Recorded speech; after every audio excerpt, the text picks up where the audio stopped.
All right. Good evening, everyone. It is Wednesday, June 16th, 2021. This is a regular meeting of the Montclair Zoning Board of Adjustment. Notice of this meeting has been given in accordance with the Open Public Meetings Act by posting a copy of the notice on the first floor of the municipal building and sending a copy of the notice to the Montclair Times and the Star Ledger. We'll start with roll call. Mr. Fleischer? Oh, I'm sorry, Mr. Harrison. I skipped you. I'm present. Okay, Mr. Fleischer? Here. Mr. Church?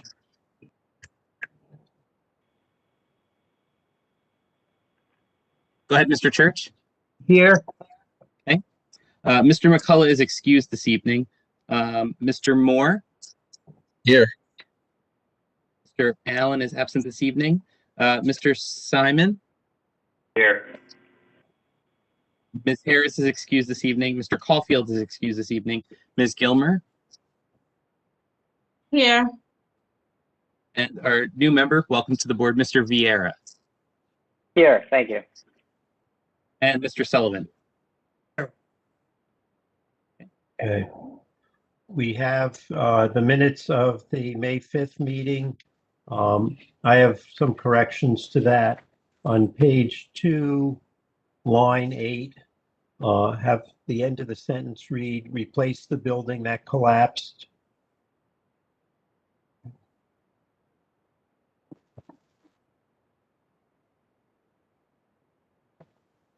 And then on line 32, in the middle of the line, replace 3 with the, so it's clear that there weren't 3 structures on each of the 3 properties. And on page 3, the end of line 32, replace was with were and make the applicants plural.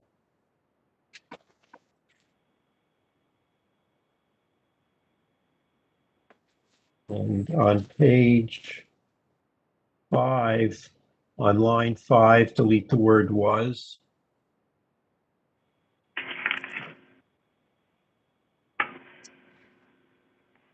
Anyone else with any changes to those minutes?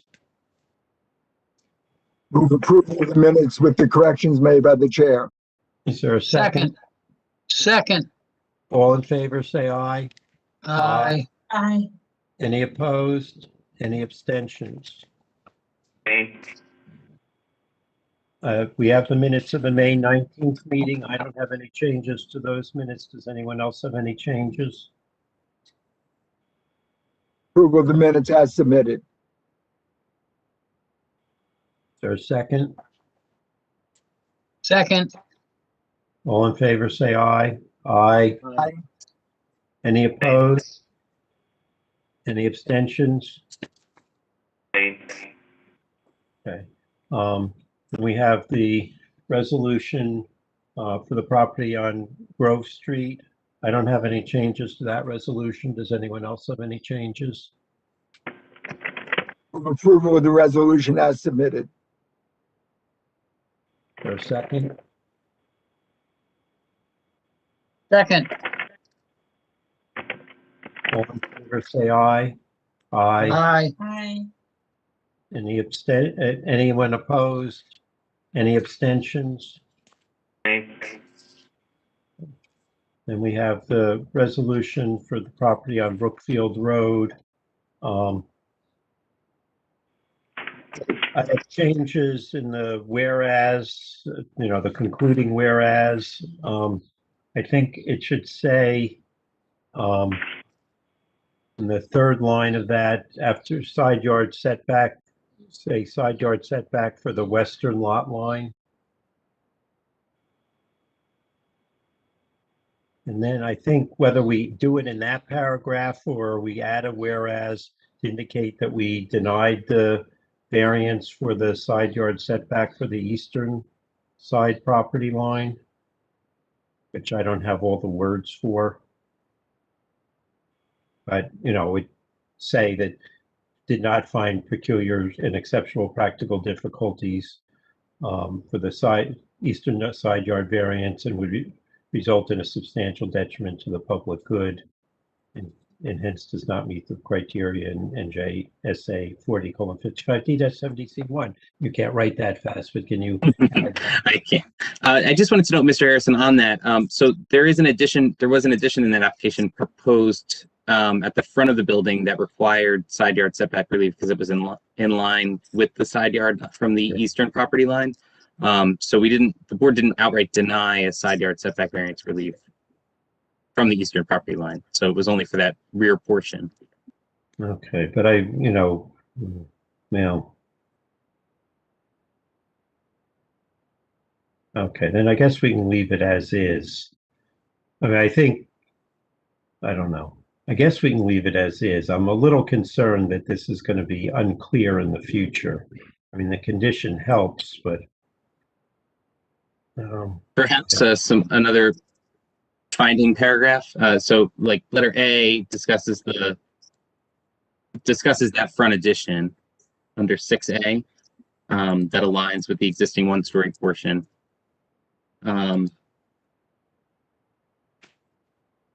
and add a C that says both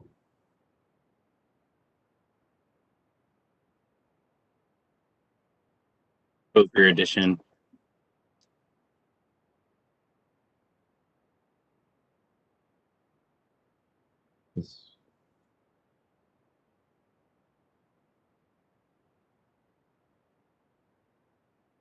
well, yeah, just say that add a C that says the board determined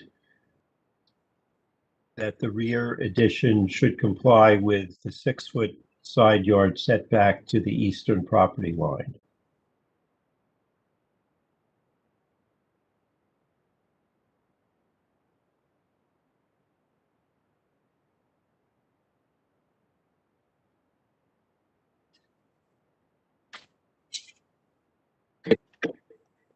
Okay. Any other changes to that resolution? Someone want So we're not going to add another whereas. I'm not. No, I think it's okay because they did get the side yard variance to the east, both property lines for the front addition. Approval of the resolution as corrected. Is there a second? Second. All in favor, say aye. Aye. Aye. Any opposed? Any abstentions? Okay. Graham, you want to announce the postponements? Sure. Let me just pull up the agenda again. Okay. So this is to announce that application 2749 for property at 109 Union Street to appeal the denial of the application for a total demolition permit. The applicant has requested to adjourn this matter to the board's September 22nd meeting. The matter will be carried to that meeting date. And there'll be no further notice, correct? That's correct. There'll be no further notice on that. And then the other matter this evening, application 2717 for property at 69 and 71 Mission Street, applicant Pathler Design and Construction LLC. The applicant has requested to adjourn this matter to the July 21st, 2021 meeting of the board. This is to allow the applicant to complete notice. So there will be further notice of this hearing date. Just a comment. I get a little worried when when we postpone something as far out as into September without issuing notice again. Just my gut tells me no one will know. So, Mr. Sullivan, I don't know if you can clarify, but this is an appeal of an administrative decision. This is not a direct application to the board. So I don't believe that there's any specific actual notice requirements on that. Well, the way the MLUL reads is if the local ordinance requires it, they have to do it. So I have to go through Graham, you deal with Montclair's ordinance. So we require notice for the Do appeal. not typically require notice for an appeal of this type. So then you don't have to do it. Did he notice for this initially? They did not notice for this matter, no. Okay. So it sounds like notice is not required. So Joe, it's kind of a moot point at this point. Thank you for the clarification. Okay. The first application on the agenda tonight that we're hearing is that of New Assets LLC for property at 92 Bay Street. This is an application for a variance to convert an existing two-family dwelling to a four-family dwelling. Property is in the R4 multifamily zone. And the conversion of a four-family dwelling is a permitted conditional use. The property is designated on the township tax maps as Lot 5 in Block 4207. A variance is requested from Montclair Code Section 347-54B to permit the four-family dwelling proposed without meeting all the conditions of the conditional use. Specifically, a variance is requested from Montclair Code Section 347-54B4, which requires a minimum lot area of 15,000 square feet, where a lot area of 8,466.06 square feet is proposed for Montclair Code Section 347-69, which requires a minimum lot frontage of 150 feet, where a lot frontage of 75 feet is proposed at the Bay Street frontage, 125 feet is proposed at the Sherman Street frontage. The Montclair Code Section 347-70B, which requires a minimum front yard setback of 30 feet and a front yard setback of 7.95 feet is proposed at the Bay Street frontage, and a front yard setback of 7.22 feet is proposed at the Sherman Street frontage. The Montclair Code Section 347-101, which requires 1/3 of all required parking spaces to be located within a garage, where no parking spaces are proposed within a garage. Montclair Code Section 347-58D, to permit an off-street parking area between the main building and the curb of the street on which the building fronts, where the applicant proposes a parking area which extends into the front yard area along Sherman Street. To Montclair Code Section 347-101, which requires a minimum of 9 parking spaces, where 7 parking spaces are proposed. Montclair Code Section 347-102, to permit parking spaces which are 9 feet by 18 feet, whereas the minimum parking space size of 9 feet by 19 feet is required. And for Montclair Code Section 347-104, to permit parking spaces 3.5 feet from a lot line, and no landscaping is proposed, where parking spaces are required to be a minimum of 4 feet from any lot line, with landscaping being required. Are taxes paid, and is the notice in order? Yes. Mr. Piramali is here this evening on behalf of the applicant. Good evening, Mr. Chairman, members of the board. I'm ready to proceed whenever you're ready. Okay, proceed. Thank you. Hey, Mr. Chairman, members of the board, my name is Michael Piramali, for law firms Gascio and Pamaco, 524 Union Avenue in Belleville, New Jersey, appearing on behalf of the applicant and property owner, New Assets. The applicant is before the board tonight requesting preliminary and final major site plan approval with associated use and bulk variance relief regarding the property located at 92 Bay Street, otherwise known as Block 4207, Lot 5 on the tax maps of the Township of Montclair. Should the application before the board be approved tonight, the applicant is seeking to convert an existing two-family dwelling currently in a state of disrepair to a four-family dwelling, in addition to parking, landscaping, and lighting improvements associated with the conversion. The subject property is located in an R4 3-story apartment zone, and the conversion and four-family use proposed is a conditional use within the zone. In order to develop and use the subject property as proposed, the applicant is requesting a D3 use variance for failure to meet one of the conditional use standards, in addition to several bulk variances from the Montclair zoning ordinance. In support of this application tonight, I intend to call 4 witnesses. First, I intend to call property owner and applicant Guillermo Agarte to testify regarding the present use and condition of the property, and also generally to the site improvements proposed. Then I intend to call our architect Ali Qureshi to explain his design for the interior and exterior of the building and the materials to be used for the exterior. Next, I intend to call project engineer Adnan Khan to testify regarding the design of the site, the ingress and egress for the site, the proposed parking area, in addition to how refuse collection will be accomplished.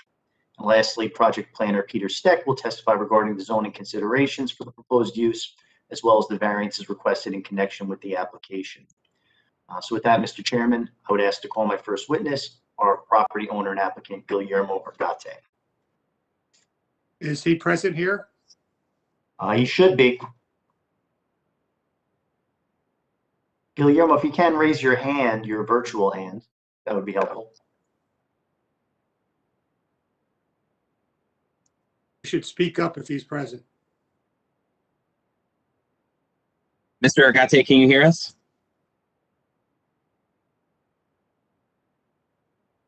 I just unmuted you, Mr. Agate. Can you hear us?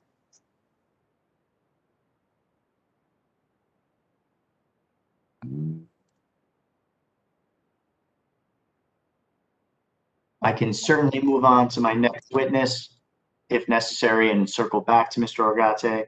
Yeah, Mr. Agate, it appears you're not all the way connected. If you could just try leaving the meeting and rejoining, that may solve the problem. I see you raising your hand and I can unmute and mute your line, but I can't bring you into the meeting as a panelist based on your current connection. So if you could leave and try and rejoin, I'll bring you in after that. He is stating he's listing as an attendee. He's listed as an attendee. Yeah, he's not all the way connected, so I'm not able to move him up to the panelist discussion.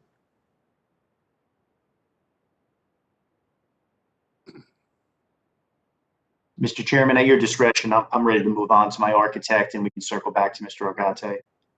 That's okay. We'd like to close Mr. Qureshi? our architect, yes, Ali Qureshi. Okay, is he present?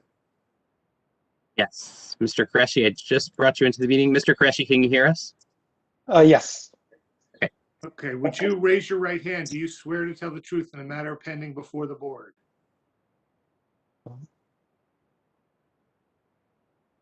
Mr. Qureshi?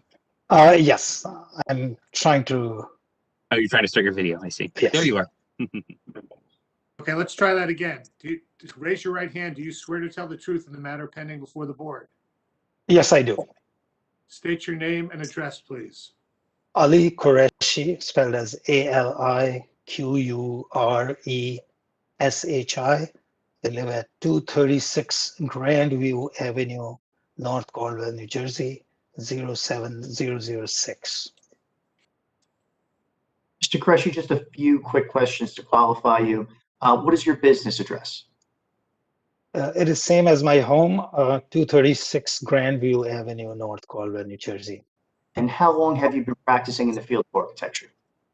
Around 38 years. Just a short time.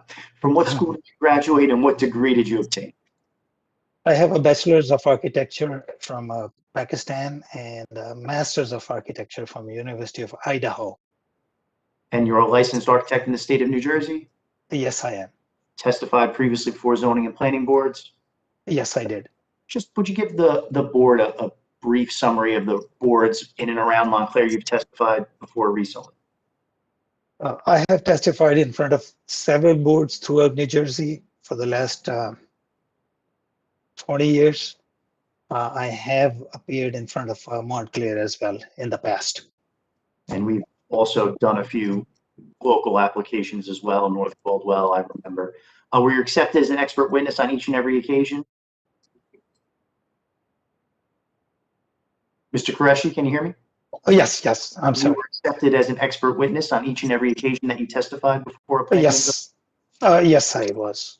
Mr. Chairman, I would move to qualify Mr. Qureshi as an expert in the field of architecture. We'll accept him. Thank you, Mr. Chairman. Mr. Qureshi, did you prepare the plans for the proposed project? Yes, I did. Would you describe the existing structure? Well, right now it's a two-family house in a really state of disrepair. Right now, it's a very small house. The basement is around 570 square feet. First floor is around 770 square feet. Second floor is around 770 square feet. And attic is around 590 square feet, which will make this house around 2,130 square feet. Quite small by today's standards. Yes, it is. It's kind of, they jammed two families into a very small building. Would you describe the addition proposed to this existing structure and the design of the exterior? Yes. What we did was actually we went back and forth with the Historic Commission and we took their recommendations and designed this building according to their recommendations. We kept the front porch the way it is. It will be just repaired.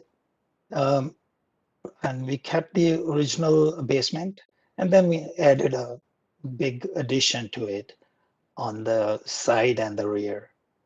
So in the end, we have a building which is roughly 5,850 square feet.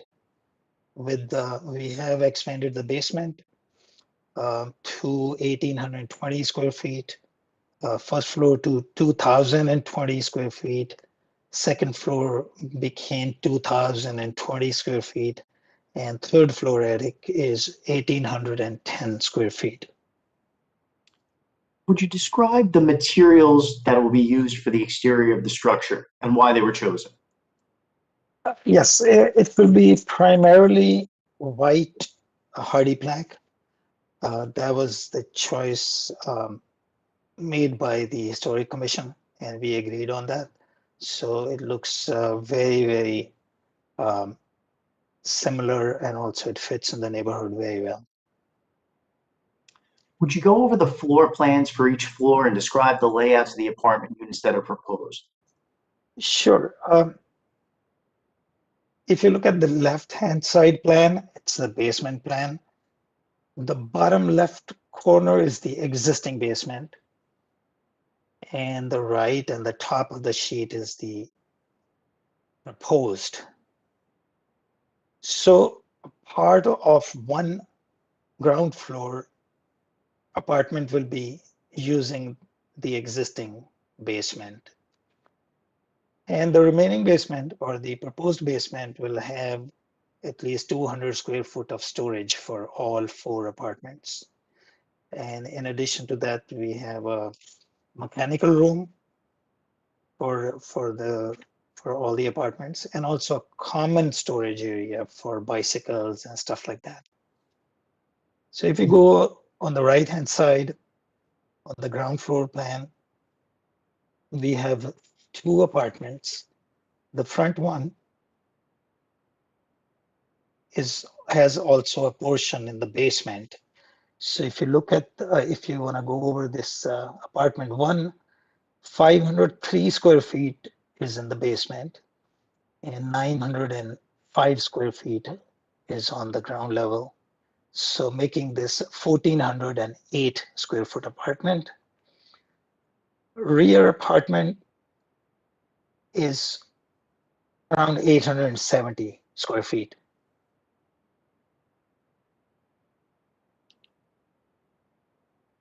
If you go to the second floor, there is an apartment in the front and one in the back. And then we have, these apartments have portion of it on the third floor as well, making them very nice size apartments. So it will be approximately 1,184 square feet for apartment number 3 and 1,720 square feet for apartment number 4. So Mr. this, Could you just explain how many bedrooms each of these how many bedrooms and bathrooms each of these apartments will have? okay. First apartment has 2 bedrooms. Slide down a little bit on the first. 2 apartments on the ground floor. Bedrooms each. Yes. If you can slide the sheet on the previous. Back to the previous. Yes.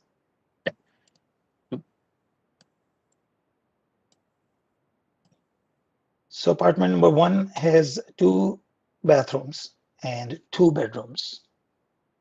Apartment number 2 has 2 bedrooms and 1 bathroom.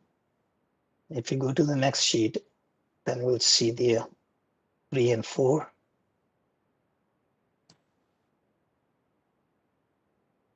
Yes, so 3 and 4, apartment number 3 has 3 bedrooms and 2 bathrooms.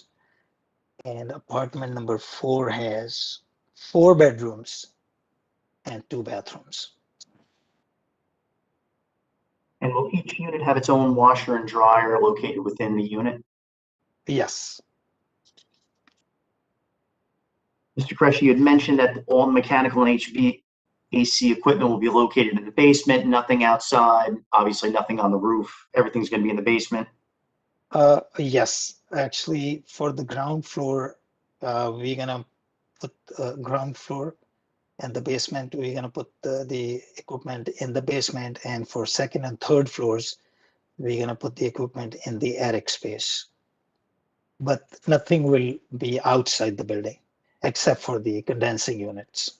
And there'll be no storage in the attic space, just the condensing units, just the equipment. Yes, Mr. Kresge, as you know, this application first went before the this is in the Pine Street Historic District, and went before the Montclair Historic Preservation Commission. Did you have an opportunity to review their memorandum dated April 15th, 2021? yes, I did. Okay, the commission had 5 recommendations that they recommended that if the zoning board chose to approve this application, they would incorporate those recommendations into the approval. So I just want to read them out and just make sure we comply with all of them. So the first is that the commission requests that the proposed gable dormer on the Sherman Street facade be modified to 2 smaller dormers to match the others on this facade. Has that been done on the current plans? Yes, it is. So number 2, the commission requests that the applicant use party plank fiber cement siding for the dwelling. Does the applicant agree to do that as well?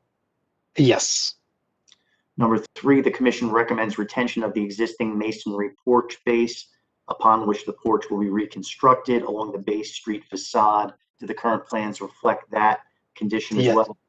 yes, it does. Number 4, the commission requests the applicant design the porch railings to be finished in a white color. The plans reflect that as well. Yes, it does.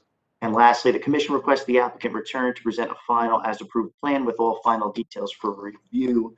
The applicant certainly agrees with that. Is that correct? Yes, we do. Mr. Chairman, I have no further questions of this witness, Mr. Kresge. Go ahead, Mr. Chair, you were on mute. Mr. Fleischer, do you have any questions for this witness? I do have, I get, we're going from a 2,000 square foot structure to a 5,000 square foot structure on a lot that is quite undersized relative to the requirement for the lot. The fact that it can go to 4 units doesn't mean it has to go to 4 units, and this lot is significantly undersized. And the result of that has a lot to do with the impact with regard to parking, setbacks, and other things. So I'm concerned that there's too much building on this site, which is requiring us to do things like place parking in the front yards and everything else because of the large numbers of bedrooms in the units. The fact that it can be a unit with 4, a building with 4 units in it doesn't mean it has to have 4 units on such an undersized site.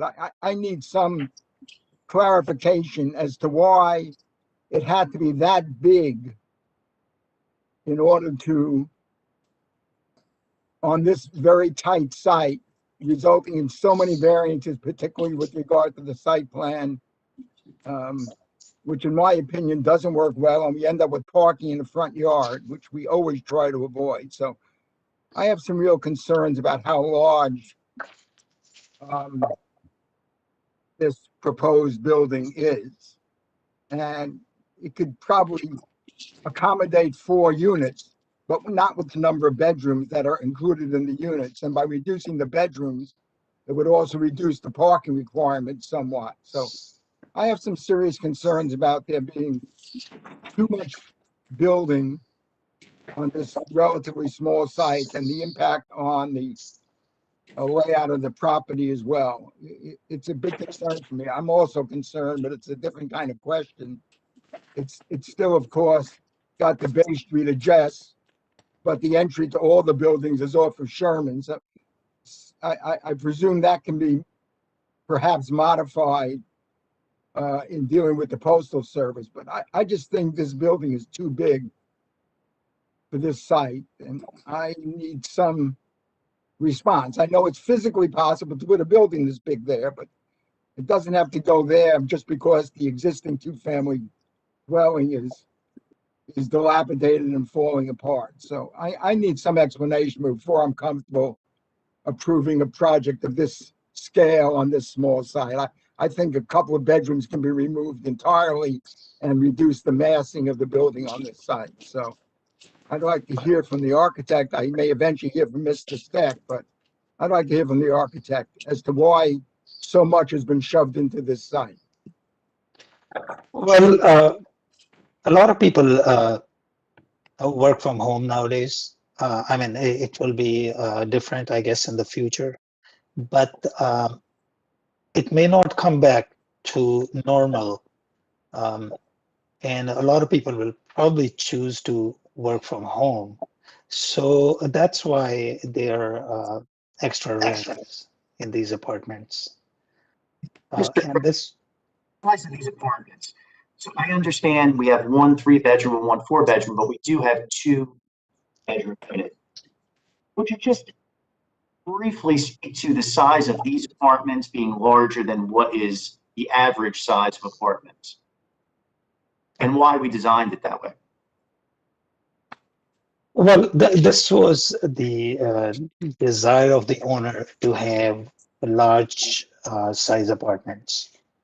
So, Was that an economic decision? well, we need to have the owner testify to that decision. We just followed his desire to. I guess where I'm heading is I'd like to see if we're going up to this number of units on this smaller site, I'd like to see the size of these units reduced substantially and some bedrooms removed. I'm not comfortable with the number of bedrooms in these units as currently designed. So for me, it's a problem. I know we take some sites that are really tiny and make them work, but this site doesn't need to be expanded this much.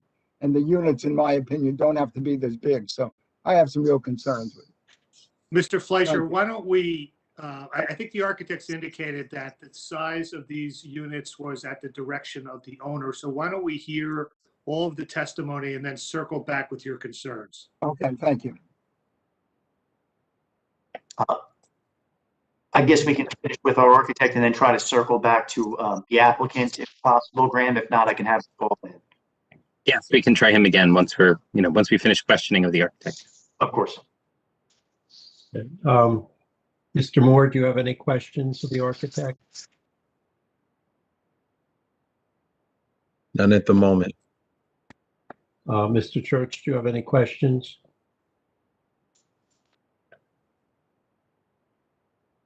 Go ahead, Mr. Church. None at the moment. Thank you. Mr. Simon, do you have any questions? I do. I'm not sure if it's for the architect. My question is related to like the assessment on the sewer lines. It seems like they're multiplying a lot of the residents, and are the sewer lines either the existing that tie into the municipality, are they sufficient, or has that even been assessed? Well, I think the site engineer should be able to answer that question. Yes, we have a site engineer that will be able to answer that question. Okay, thank you. Ms. Gilmore, do you have any questions? Yes, I had a question about parking. I didn't notice a parking plan. How many spaces did you estimate would be on site? I will refer that to the site engineer as well, who will discuss everything in detail regarding the parking. There are 8 parking spaces provided. There are 8 parking spaces required. We do not require a parking variance in connection with this application, but we do have a site engineer that has prepared a site plan, and he will testify to the available parking on the site, in addition to the vehicular ingress and egress and how that will all be accomplished. Okay, great. So we'll see evidence on that, like a form or a sheet or something that we can refer to? Absolutely. Okay, great. That's all. No more questions. And Mr. Vieira, do you have any questions?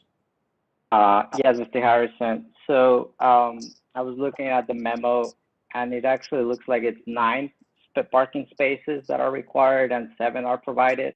The question that I have is for the applicant in general, if the applicant has looked at using the Sherman Street East lot that is very close to the property as part of the parking spaces.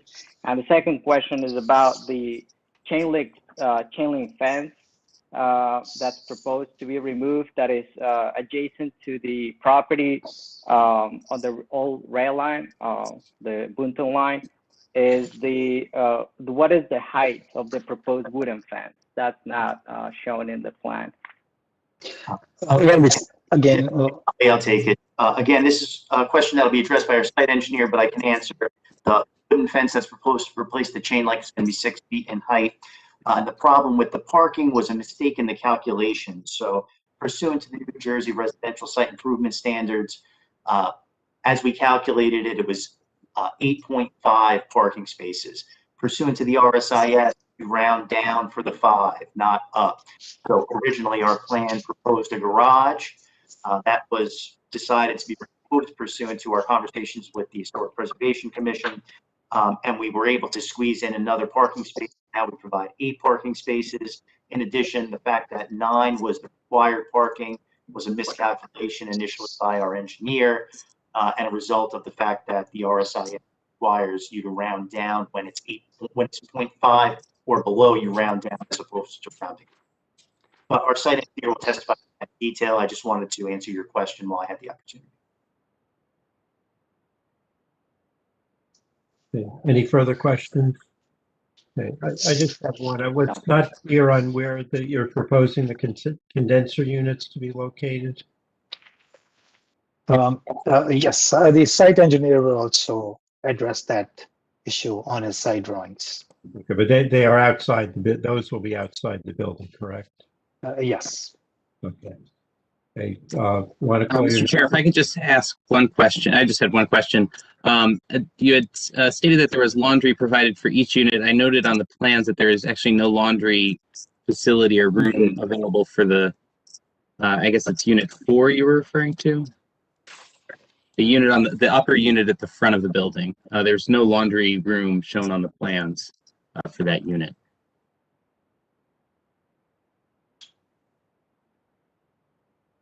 This may be a oversight on our drafting part, but each unit will have a laundry room. I just want to make that clear. Yeah, we will be able to. We'll find a spot for it. Do we want to take any questions from the public, Mr. Chair? Are there any members of the public who have questions for the architect about his testimony? Okay, so all public participants, I'll be unmuting all the lines. Please state your name if you'd like to ask Mr. Qureshi a question regarding his architecture testimony. All lines are unmuted. Please state your name.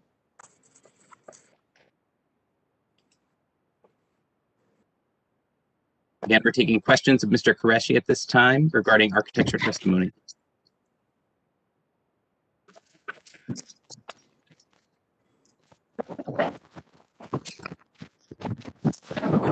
Hey, Mr. Chair, I'm not hearing any requests for questions at this time. Okay. One point, next witness.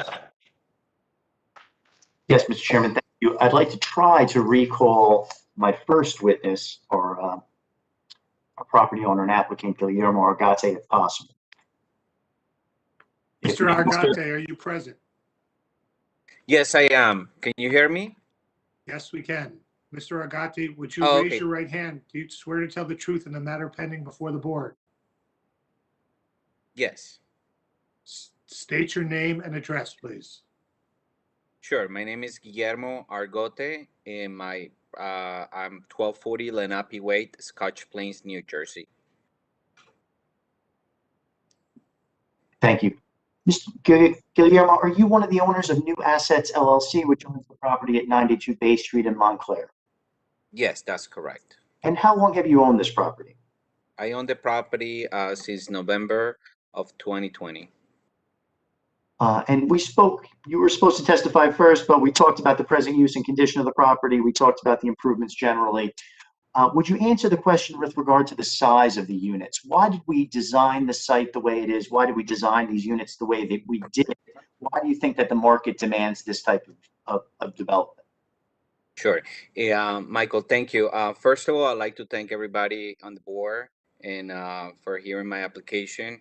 We are trying, and I'm very perfectionist when I do any of my projects. And I'm in real estate for many years now, over 20 years, and I always like to invite families into the properties I built, so they can stay, they can grow families there, and they're comfortable. We design hand in hand with the architect units there are for today's market. Based on the pandemic, when the pandemic happened, we have to create some more room so people can work from home. Not only the men now work from home, but also the wives. So we try to, um, create something where they both female and the male can work from home. That's why we designed it with a little bit more space, and we feel that we are able to do that in this property. The location I love Montclair. Yeah, I love the design, how it came out, because it's just go very well with the neighborhood. We try to provide as much parking as possible. Right now we're creating a lot of parking, a lot of differential things in the property, because it's a corner property between Sherman and Bayway. So you have is visual from each part of the street. So we want to create something really pretty. It shows prestige to the neighborhood. Um, that's why we created that way. We're going to renovate everything inside, top notch. We want to show a lot of prestige into this property, and that's why we put a lot of thought into it. We have gone to many meetings, and we collected all the recommendations that in all the boards told us to do. So we gladly be able to present this product the way it is right now. And thank you for the opportunity to let us present it. Chairman, with regard to parking, we meet the parking requirement, but due to the proximity of this site to the train station and also to the hospital nearby, do you anticipate a lot of tenants using mass transit and also potentially working at the hospital nearby? Is that why you chose this site? Correct. That is the main objective. A lot of I foresee a lot of people that is going to be occupying this property, being part of being working in New York City or using the transportation. I don't see parking as a problem there, because we have a lot of parking on the site as it is, but not everybody's gonna have more than a car and a half or two cars there. I don't foresee that being a problem. Understood. And with regard to the Historic Preservation Commission's recommendations, we've worked with the Historic Preservation Commission, and do you believe that we've complied with all of their requests? And also, do you believe that the design of this structure would basically fit in with the character of the neighborhood? Is that your intention? Yes, absolutely. Michael, we worked really hard with the board to make them proud of this project. Again, I want everybody from the board, as soon as we're done, to pass by there and feel that this is part of the neighborhood, and this will bring up the neighborhood. Right now, what is existing is a small little two-family house that is in a lot of disrepair, and I'm making an effort to put a lot of my personal funds to make sure something pretty goes there, instead of something that just it's just same of whatever it was before there. I want to make the town look spectacular. I love Montclair. I've done a lot of projects there, so I want to be proud of this project myself. And Guillermo, just one final question. If this application is approved, do you intend to continue to own this property? You intend to manage it? Absolutely. I have a large portfolio of residential and multifamily homes all over New Jersey, Essex County, Union County, and yes, I'm very proud of a homeowner, investors. So I will keep this property for a very long time. I have great plans. I own the management company, and I will treat this as my other baby. I love this site. Thank you for the opportunity. Thank you, Guillermo. Thank you. Mr. Chairman, I have no further questions of this witness. Mr. Fleischer, do you have any questions? I do have the questions about the size of the building, given the small size of the lot in this area. And the question is, why does it need to have 4 units? And why do the units have to be as large as they are? Sure. You've gone from a 2,000 square foot building on the site to a building that's well over 5,000 square feet. And the result is, of the parking and everything else, is we need variances, even for bulk variances for the parking lot. You have parking in the front yard. The question is, why do you need units with that many? Why do you need that many units or that many bedrooms with the units? And to me, it's a great economic argument because you'll get more money for them. But purely from a market standpoint, I don't understand the absolute need for those units in that size. So I need some explanation as to why it either couldn't remove a unit or couldn't reduce the number of bedrooms in the units so that they fit better on this otherwise small site. Sure. Mr. Fleischer, can you hear me? Yes. Yes. Okay. Again, thank you for the opportunity to taking a look at the project. To reduce it from a 4-family to 3-family will be uneconomical for me to to do all this massive construction and renovation. We're not only going to develop the site, but also a recreation area for the prospect occupants. We're gonna knock down garages. We're gonna redo parking decks, parking lots. We're gonna do fencing, landscaping, lighting improvements.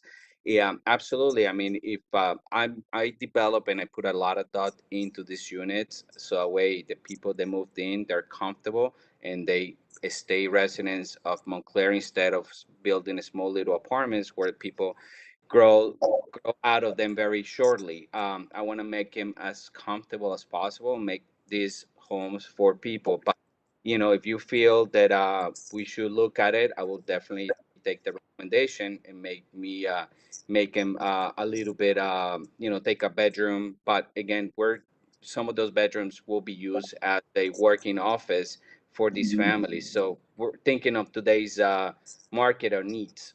That's why we did it this way. That's the reason behind it. So that's why it's not only about the money, because sometimes if you build them 3-bedroom or 2-bedroom, you kind of get the same. But I want to make as comfortable for the families that are going to live here as possible. That's where we're coming from. And why are you adding the space to the basement? Yeah, the space in the basement we're adding it is for is to storage, mostly storage, because it's required under the ordinance. So we are creating 200 square feet of storage space for each unit. That's where we occupy most of the basement for. And plus the very large And family. Guillermo, in addition to the common storage space, Guillermo. So Correct. 100 square feet is dedicated, 1 per 4 unit. That'll be provided free of charge to the individual units. But in addition, we have common storage area and we have our mechanical equipment located in the basement as well. Yes, correct.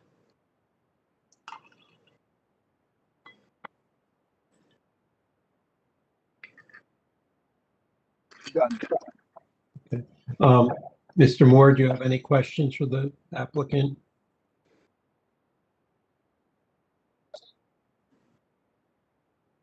I don't. No, I don't. Mr. Church, do you have any questions? No, I don't. I don't. Mr. Simon, do you have any questions? No questions. Ms. Gilmer, do you have any questions? None at the moment. Mr. Vieira, do you have any questions? Yes. Will the site engineer be presenting? They will be calling him as a witness. Okay. And I just want to clarify the rendering we have up showing the rear of the building is showing landscaping behind the building, but the engineer's plan basically show the parking going in the immediate, close to being immediately adjacent to the building. I assume the engineer's plans are the accurate plans. Mr. Chairman, you are correct. That is a mistake in the rendering that was prepared by the architect. It was noticed by the Historic Preservation Commission as well, as unfortunately leaked into the final plans. The site engineer's plans will be correct as far as dimensions with that regard. Okay. Okay. Are there any members of the public who have questions for the applicant concerning the proposed development? And it's just an opportunity to ask questions of the applicant. Okay, all members of the public, I'll be unmuting your lines. If you have a question for Mr. Guillermo, the applicant, please state your name and then I'll bring you into the meeting to ask your question. Any members of the public with a question for Mr. Guillermo, please state your name at this time.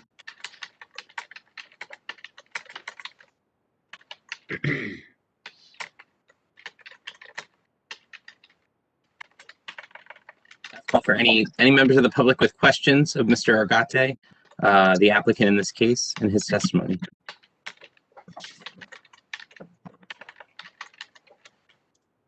I'm not hearing any requests for questioning. You want to call your next witness? Yes, please, Mr. Chairman. Thank you. I'd like to call our next witness, our project engineer, Adnan Khan. Mr. Khan, are you Let me present? just bring Mr. Khan into the meeting. Mr. Khan, can you hear us? Yes, I'm here. Okay. Mr. Khan, would you- I don't know if you guys can see me, but Can't see you just yet, but if you start your video, we should be able to see you. okay.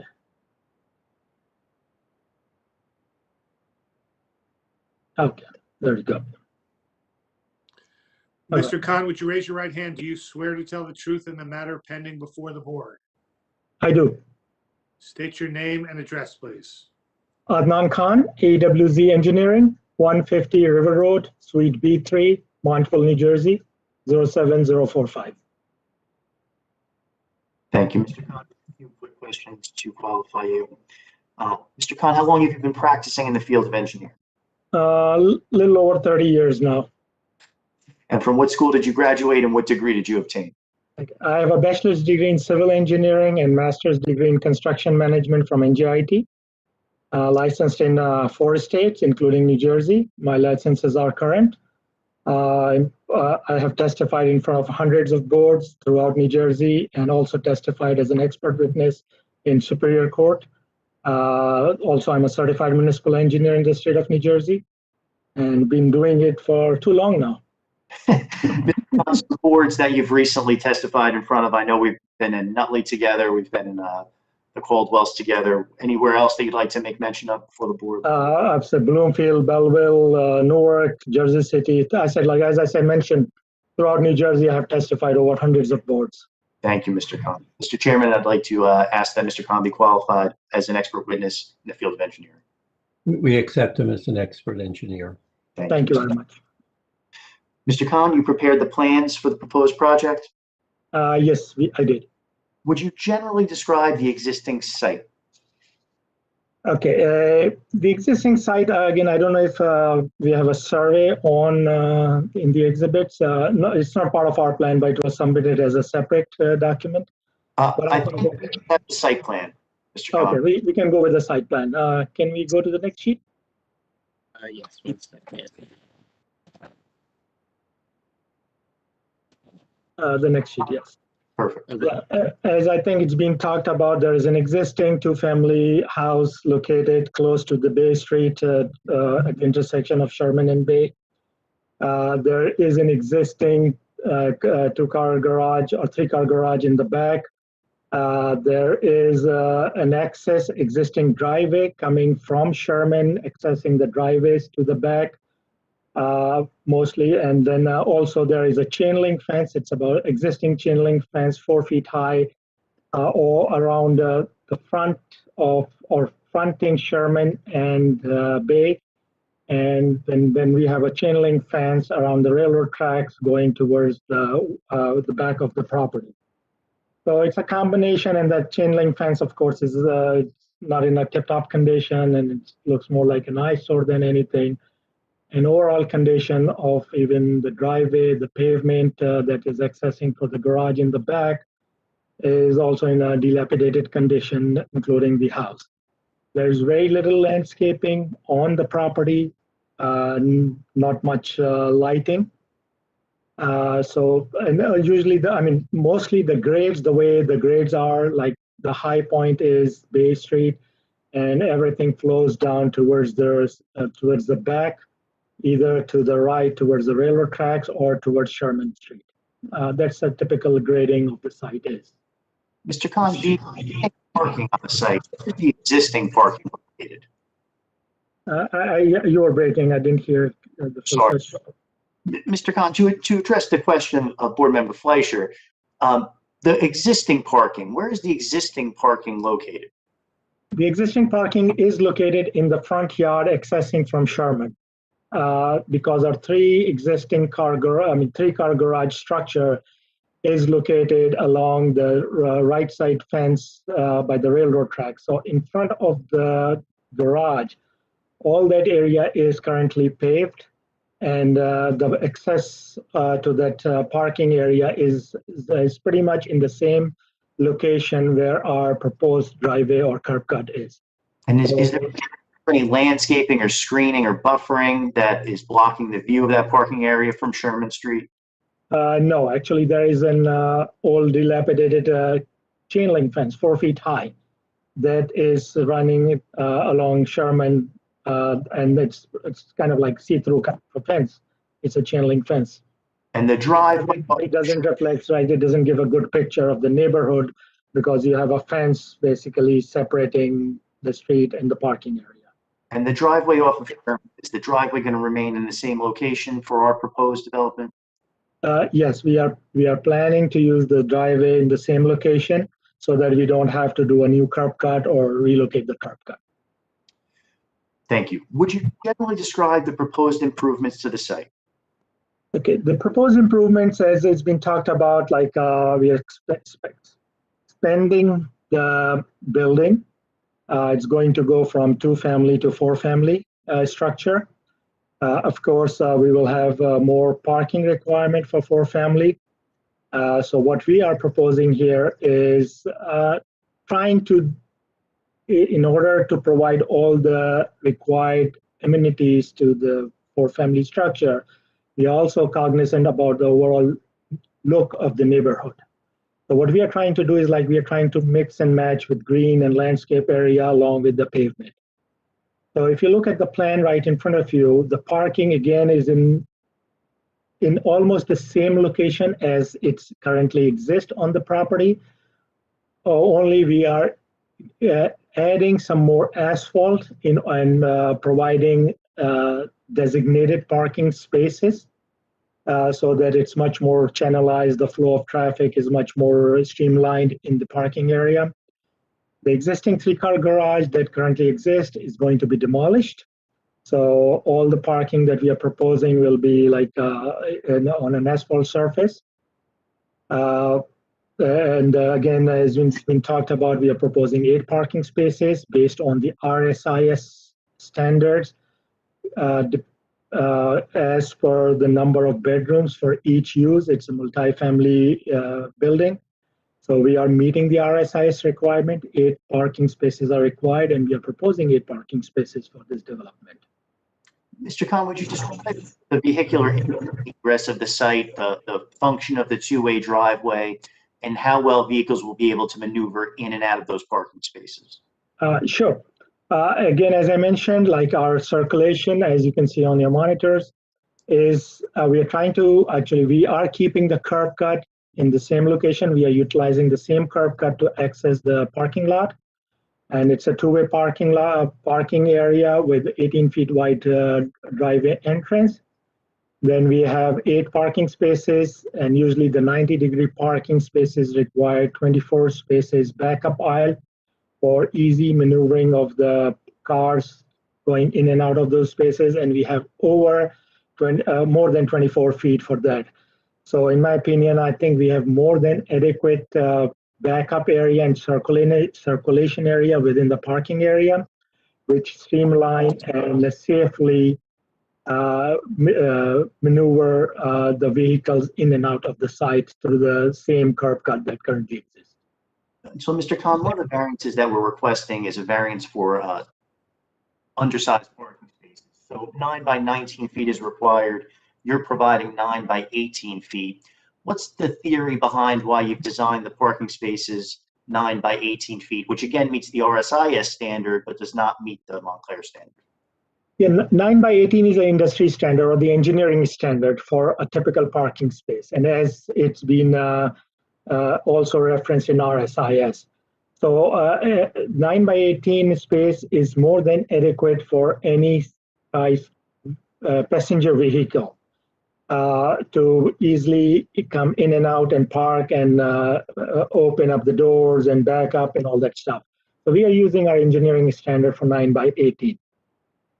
Just because we are, in my opinion, I think it's more efficient design and it will give us more room for circulation within the parking lot for the vehicles in and out. Thank you. And how would the residents be expected to access the building from the parking area? Okay, and again, this was the question that was we went through in the Historic Commission board meeting as well. Originally, we had a grass area connecting the parking area to the front entrance of the building, but at the recommendation of the Historic Preservation Commission, we are adding a sidewalk or a walkway, exactly as where you see on your monitor. So people, after parking their cars, or they will walk through the sidewalk and then come to the front entrance of the building or the house, and then they can enter from there. Would you describe the lighting proposed for the parking lot and for the building? Okay, if you can go to our sheet number 4, I believe.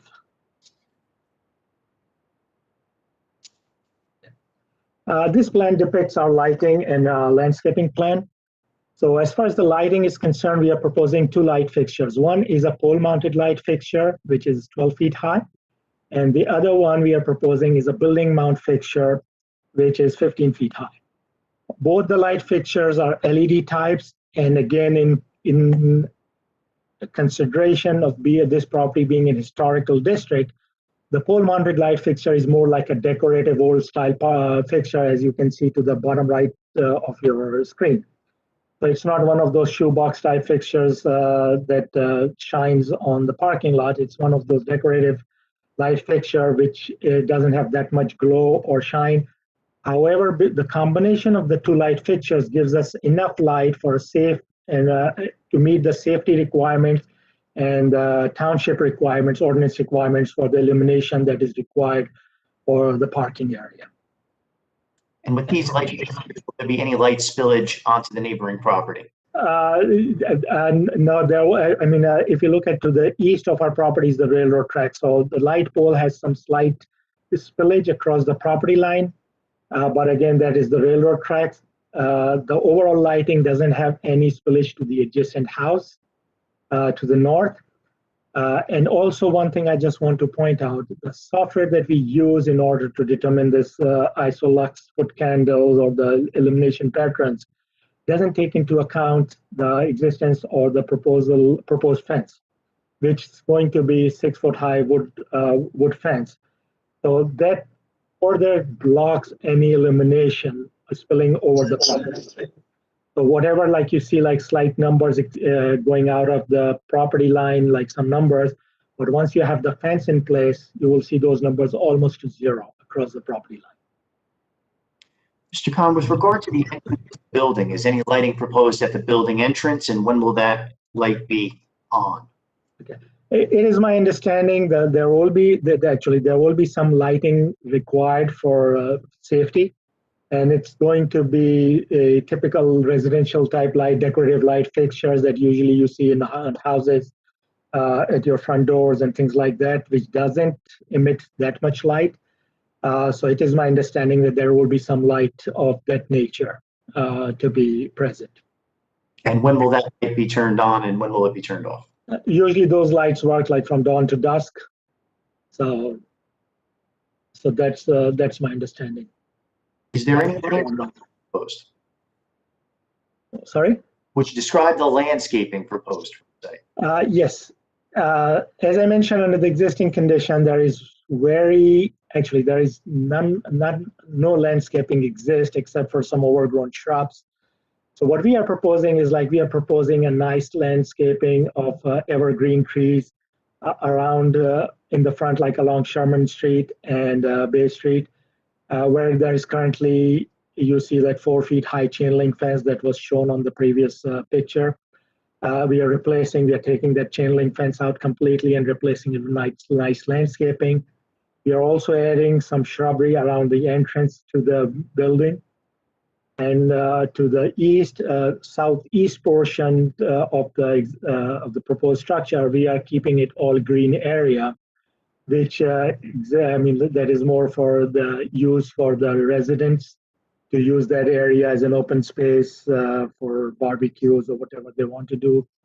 So it's more like a streamlined landscaping for the to beautify the area, the neighborhood, as well as give some area, usable area or recreational area for the residents of the property. Now, Mr. Khan, you briefly fencing proposed. How about we spoke to the existing fencing, the chain link fencing. What fencing is proposed, and what's the height, and what type of fence is proposed? Again, that was a discussion during the historic preservation meeting. And based on their recommendation, we are proposing wood fence along the eastern property line and the northern property line. And that wood fence will be 6 foot in height. So that will give us a nice buffer from the railroad tracks and from the adjacent property to the north. Would you describe the existing drainage of the property and the improvements proposed to the drainage for the site? Okay. Currently, there is no existing stormwater management on the property. Any water or the runoff from the site, it just flows undetained towards Bay Street or to the railroad tracks as the existing grades are. What we are proposing, even though we are not a major development, we are not increasing more than a 1/4 acre of additional impervious or disturbing more than an acre of the land. We are proposing a stormwater management through a drywall system, and we are proposing curb along the parking area or the proposed parking spaces in the lot. And what we are trying to achieve here is we are trying to capture the runoff that currently runs off the property undetained towards the north, east, and west of the property to control it and divert it into the drywall system. In addition, all the roof leaders from the proposed structure will be also diverted into the drywall system. So any stormwater runoff under existing condition that runs off undetained towards the street or the adjacent properties is going to be captured on site, and it will be managed on site through drywall system. Mr. Khan, we meet the impervious coverage requirement, and we meet the lot coverage requirement pursuant to the Montclair zoning ordinance. Is that correct? That is correct. How will refuse and recycling collection be accomplished, and would you describe where the refuse area is located? Okay, the refuse area, if you look at the parking, where the hatch area between the two sides of the parking, yeah, you're on the correct plan to the right side. Yes, that's correct, yeah. So this is the location where we are proposing a refuse area. This is 10 by 8 foot wood trash enclosure area. We will have a couple of containers in there for recycling or for general household trash. And as Mr. Argade mentioned, that he has a management company that will come out on scheduled intervals. They will pick up the garbage and the recyclables and then dispose off from there. So just to clarify, the refuse and recycling collection, the tenants will bring their trash down to that refuse area, recycling down to that refuse area. There'll be separate containers for both, and then a private company will be responsible for taking them off-site from there. That is correct. That private company will be hired by the applicant and property owner. That is correct. Thank you. How will snow removal be accomplished at the property?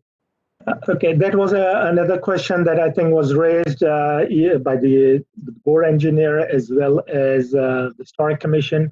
So we did revise the plans in front of you are the revised plans. So that large hashed area just in front of the refuse area, that is approximately 18 by 18 foot, which was not originally present there. So the idea for that area is that in case of a severe snowstorm, we have some room for snow storage when they're going to clean up the parking area. So in my opinion, it's a good size area that can store the snow for any significant snowfall event, and it's going to probably be utilized for that during winter months. And Mr. Khan, because that refuse area is there, obviously the snow removal will not block that refuse area.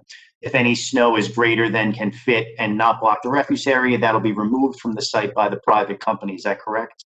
That is correct, yes. And I mean, that's a very good point. And I think like whoever will be the contractor to do the snow cleanup, they have to be cognizant that, yeah, they cannot block the access to the refuse area. So while they are piling up the snow in that area, they have to make sure that there is some room available for the containers to go in and out. And lastly, you briefly spoke to this already, but would you describe again the open space recreation area on the site for the use of the prospective tenants, to have a barbecue, to throw around a baseball? How large is that site? Is that area of the site? That area, again, like you see, like that's identified as this grass hedge pattern. So it's, I think it's to the narrowest point, like close to behind the trash enclosure, it's about 20 feet, and then it expands to about 40 feet towards Bay Street. And I would say it's approximately about 60 or 70 feet deep.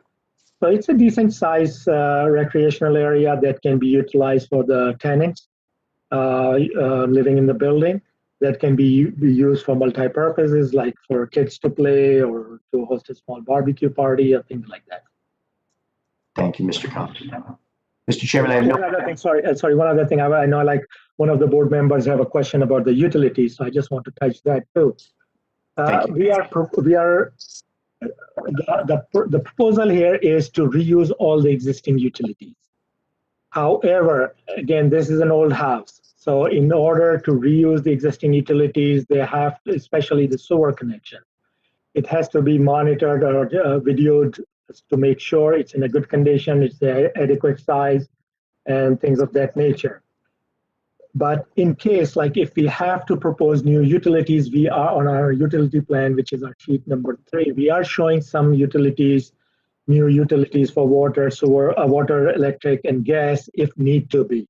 However, the intention here is to reuse the existing utilities. However, if this electric service needs to get upgraded, we have a provision to run new lines for electric, gas, and water, and the same thing will apply to the sewer. As far as the type and size of the sewer, like in my opinion, in my professional opinion, for the building this size, a 4-inch PVC line will be more than adequate for all the 4 units, which is the minimum required for per the code. That has to be 4-inch. And I'm assuming that the existing line is also 4-inch because that is the code requirement. So if we find that the existing sewer connection is not in a good condition, so it will be replaced with a 4-inch PVC pipe in the same location as it currently exists. Thank you. And Mr. Question, with regard to condenser units, will there be any condenser units located outside the building, and where would they be located? Yeah, again, we don't have the exact location, but it is my understanding like the best spot for them is behind the trash enclosure, close to the building. I think that will be the best spot to put exactly like in that area, or maybe turning a little bit 90 degrees, like running along the foundation of the building. So that might be the best spot to put something in that area. Thank you. No further questions. Okay, Mr. Fleischer, do you have any questions? Yeah, I mean, it goes back to the fact that this parking area has absolutely no screening around it whatsoever. It's built into the front yard, which is requiring yet another variance. It doesn't meet any of the side any of the requirements associated with residential development on any of the sides or even in the back corner. I mean, it doesn't fit on the site, which basically goes back to the first question I raised is A, could this be reduced to 3 units? And B, if it can't be reduced to 3 units, can we reduce the parking by eliminating a number of bedrooms from the expanded units? This seems to me like there's too much structure and too much unit area on this tight site. And what we've ended up with is a big asphalt back area. The fact that there's asphalt there now doesn't mean that that's the way it should look as part of this new development. So there's no screening, there's no separation, there's along the property lines or anything else. To me, we're trying to put too much onto this site at this moment in time. I'm assuming that there's no problem structurally with the existing building, then it can take these additions built on it or adjacent to it, but that's a whole different set of issues for other people. But I'm not happy with the amount of asphalt and coverage and lack of shielding from adjacent property owners or anything else. There's just too much there. At the very least, I think probably at least 2 parking spaces have to be removed, and some space needs to be placed between the parking area and the physical building itself, which is also a code violation. So there are a number of violations in this parking area that tells me there's either too much building or not enough space for the parking. It doesn't tell me everything fits nice and neat and it's a great solution. So I don't understand. I don't understand why we have front yard parking, which we always try to avoid. I don't understand why we can't meet the other requirements that are being sought as variances for the parking area and for the property itself. I'm not feeling good about this project and specifically this whole parking lot and everything else in the current proposal. I don't know if there's an answer to it, but right now the space is not being left appropriately shielded from adjacent properties. I assume the light that's on the building will not shine into the windows of the adjacent property to the north, but it seems to me that there's simply too much here. And look at the tightness of that adjacent building, and we're not even putting in any space in there, no planting or anything else. I just think there's too much going on the site. So I don't know how else to resolve it. I don't know how I wouldn't even get into the issue of how you get the snow shoveled into the hatched area and still manage to keep the area open for the garbage. And everybody's coming out of that same front door on Sherman and essentially walking completely around the building to get to the trash storage area. So to me, there's just too much going on to the site. And so right now, I'm not in favor of this application as it's submitted.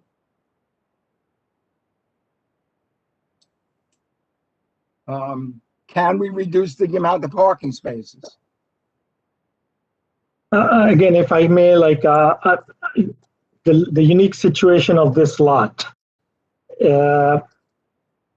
we can remove 1 or 2 spaces, but in my opinion, like it's not going to alleviate the issue of the front yard parking, because that's the location, because that's the access like from Sherman. So we will have that issue even if we reduce the number of parking or bedrooms, as you mentioned. No, I think Graham is circling the spot. That entire parking space is in the front yard, which is not permitted. So there's a spot there. In order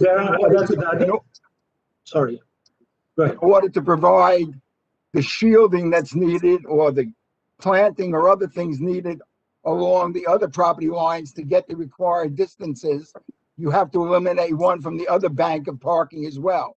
So that's at least 2 car spaces that should be removed so we can accommodate the yard requirements and the separation requirements.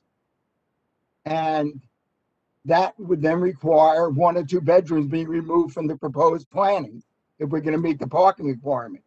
Frankly, I'd rather not meet the parking requirement, let that be the problem for the tenants, but I still wouldn't approve the front yard parking, and I wouldn't approve the lack of shielding of the parking area from the adjacent properties. I'm not comfortable with, and on the east side as well. I'm not comfortable with the way it's set up now. I think the site there's too much going on to the site, which otherwise I happen to think is a wonderful looking development, but there's just too much there. Can I briefly, to Board Member Fleischer's comments, can I briefly ask, to the north, the adjacent building to the north, we have a 6-foot wood fence there. Do you think landscaping, some shrubbery would be helpful? I mean, it would have to be on the inside of the fence. So would that help in any way the adjacent property owner? Technically, you can't even have this 6-foot fence there unless I'm missing something. Maybe unless that's being called the rear yard. Yeah, so on a corner property, the 6-foot fencing is permitted behind the extreme rear corners of the dwelling opposite the frontage. So a 6-foot fence on this corner lot could begin at this mark to this corner. It's an odd technicality in the corner lot distinction. That's how the office interprets 6-foot fencing for corner properties. It's once it passes the extreme rear corner of the dwelling. And the extreme rear corners are defined as opposite the front. The true front, which is the narrower frontage. So it would have to be pulled back to the face of the dwelling. To a line, yeah, so it has to be, 11 feet 6, would have to be offset. And then you could start the 6-foot fence. But I'm worried because that adjacent property also has windows on that face of the building. So to me, it's a concern that the parking is going literally right up to the fence. Without any potential for planting or landscaping or anything else there, that would isolate it. I've said enough. Let other people talk or not talk, but I've said enough.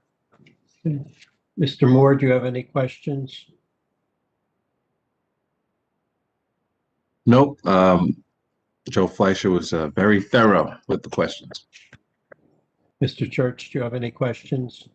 No, I have a question or two, but I can't frame them correctly in my mind. The idea of the trash enclosure where it is, to me, is how is that going to be serviced? You've got a stairwell coming down. You've got, I don't know how they're going to service that. Meaning they're going to have to get a truck in there to either pick up garbage cans or something. There's no access for anybody coming out the back, as far as I can see, unless I'm not seeing something. I think that's a flaw in the plan. I would concur with my colleagues that the project is attractive. It's a very attractive project. However, I think it's too much for that site.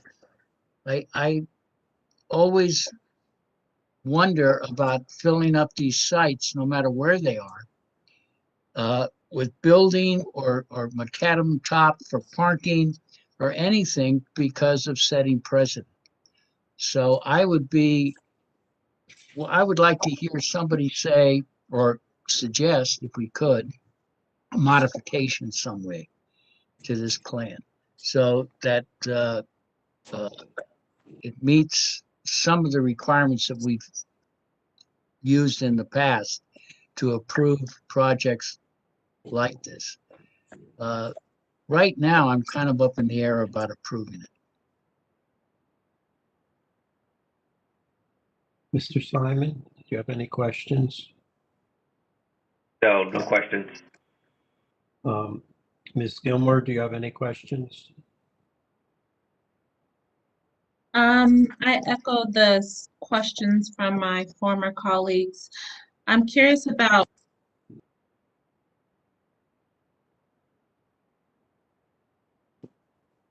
Ms. Gilmer, you muted yourself. sorry about that.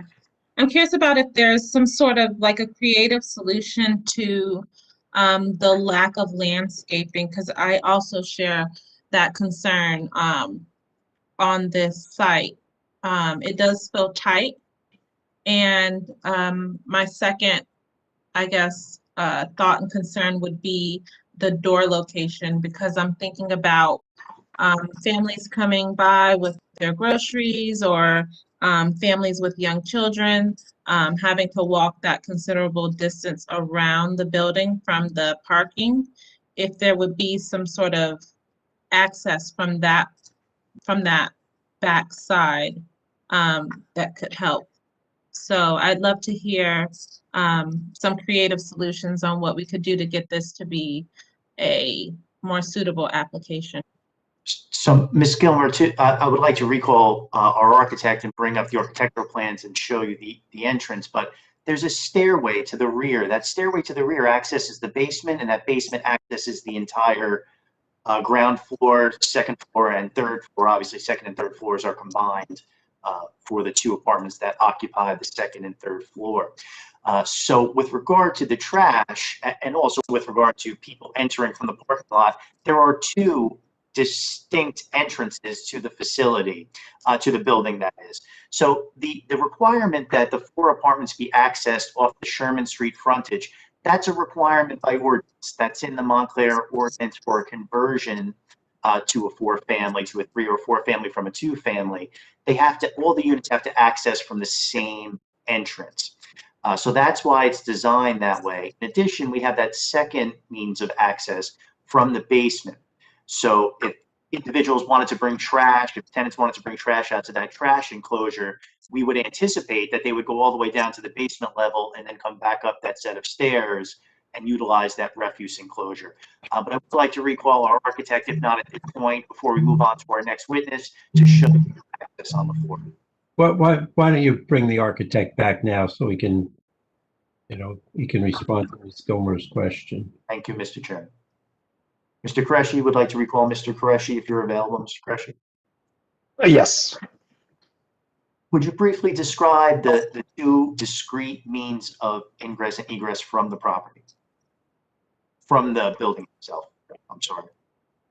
Okay. The main entrance, or the only entrance for the apartment, is from the side street. And yes, this is the one. And basement has 2 entrances, one from within the building and the other one from the parking lot. And the front porch is primarily used by the front apartment only. So this side street entrance will be the main entry. Now, would you go through the floor plans and show Board Member Gilmore the access from the basement to the other apartment units?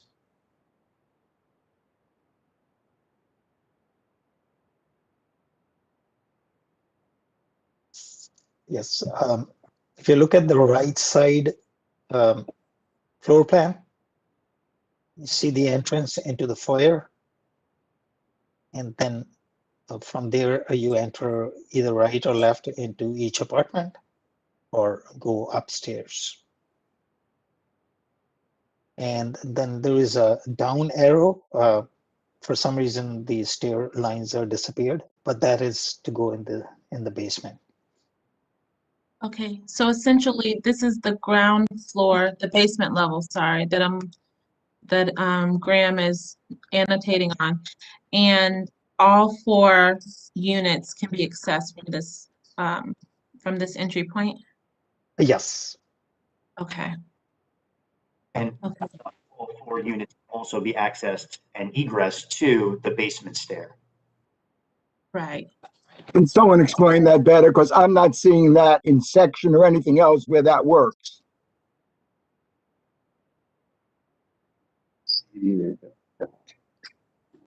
Saying it's there.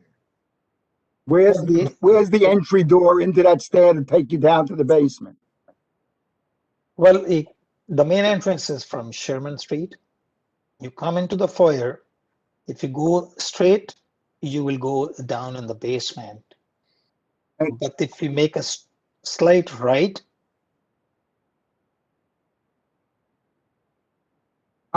Go ahead. I don't see where it goes. I don't see how you've got enough headroom to put a door in the place you have down right now, and I certainly don't see it in the basement coming up to that point. So I'm not sure what you're saying, but it doesn't seem to work. You've only got about 8 rises to that area, and you need about 12 or 13 to clear enough headroom for a door to be in there to go down. well, Under the stairway up to apartment 4. well, where the word say down, that's where we are missing some lines for the stair for some reason. But by the time you reach under the other stair, which is going to apartment 4, there should be enough headroom. And there's no requirement for a door on the top of those stairs under the code? Well, we can put a door if In desired. which case you have to put the stairs further back. I understand what you're saying. I'm saying from what I can see, it doesn't work, but if you're telling me it works, that's fine.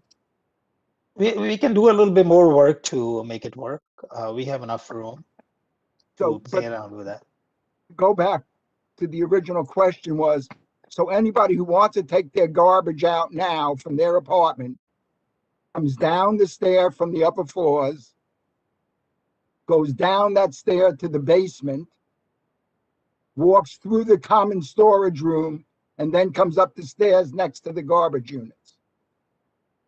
Well, that's one way to do it. The other way is to come out the main entrance and walk on the side of the building to go in the back. All the way around to the curb cut. Yes. So one way is to go through the basement. And if you want to avoid going down and up, you can go outside and go around the building to the back.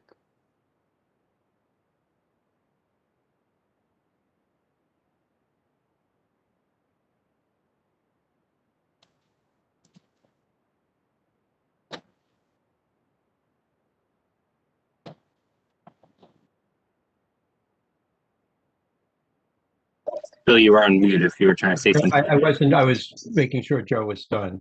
Oh, okay. I'm as done as I can get. Okay.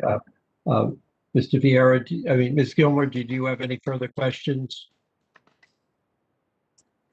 Just about the landscaping on the back by in between the houses, the adjacent house.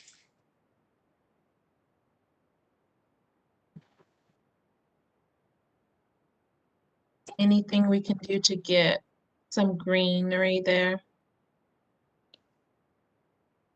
We have, again, we are proposing as a buffer, we are proposing a 6-foot high wood fence there. So from the adjacent property, they won't see like the parking lot in the backyard or in the side yard. So it will be blocked by the wood fence. Mr. Khan, instead of the wood fence, we chose landscaping. Would there be a problem with the headlights from the cars that are exiting the parking area and onto the adjacent property? There might, depending upon how sparsely they are planted, there might be some gaps. So I think if I have to compare between the landscaping versus the fence, I think fence is the better substitute of blocking any lights or spillage from the cars.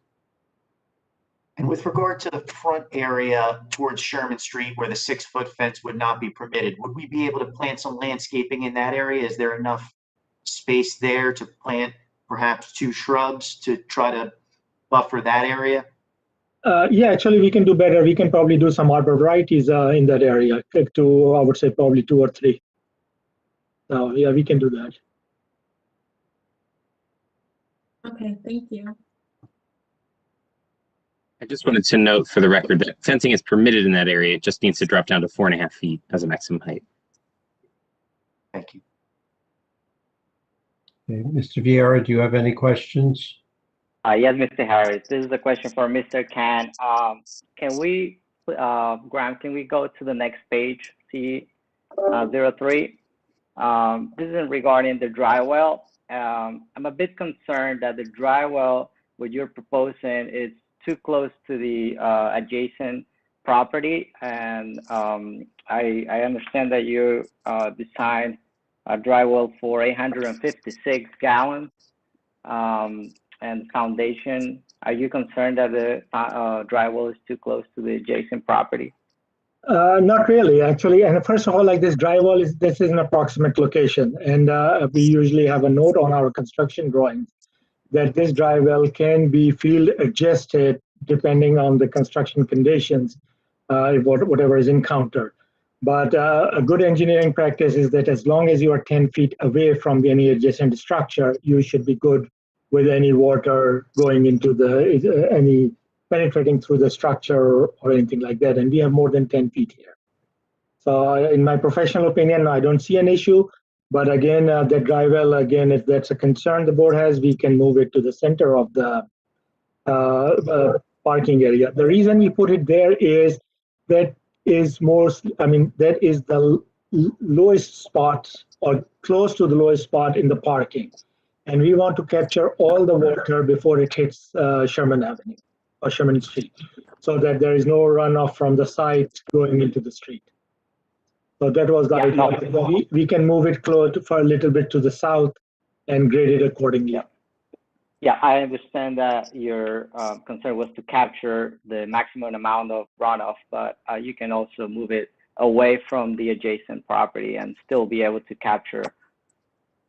Yes, we can do that. That's not an issue. Yeah, that can be done.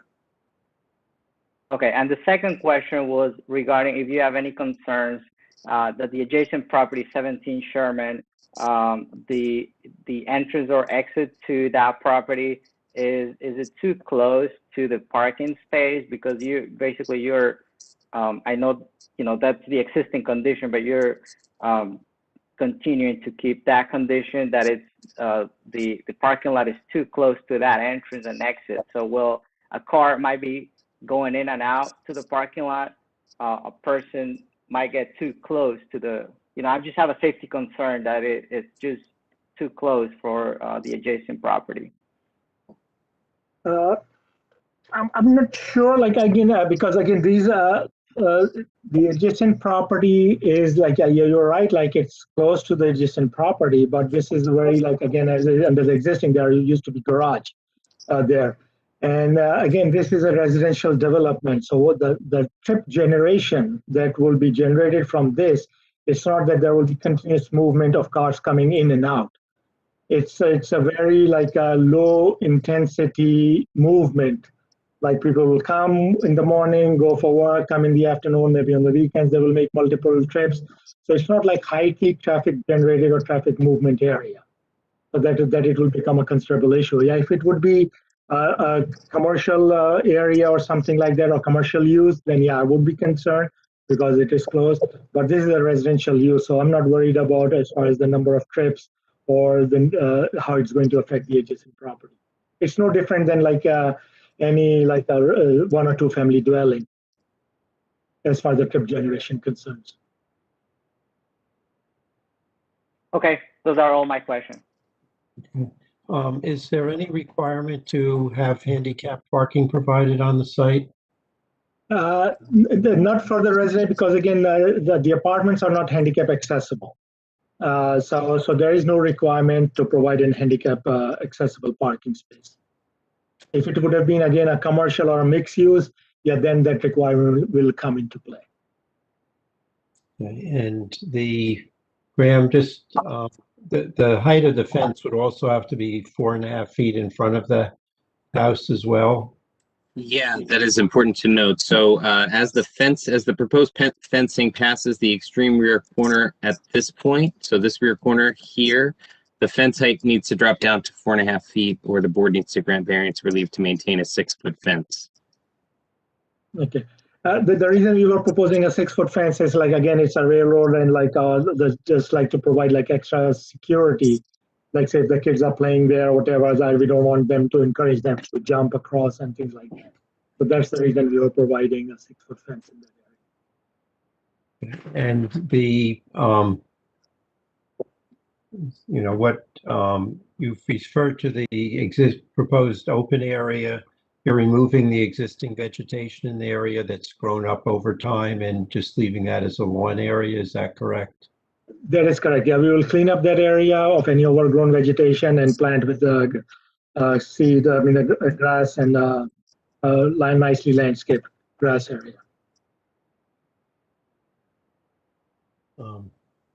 And the lighting at the rear corner, you indicate, I'm trying to figure out, you have a 12-foot pole and a 6-foot fence, and I'm not understanding why the light is not going to be visible over the fence and impact the, and it exceed the 0.3 limit at the property line on their property.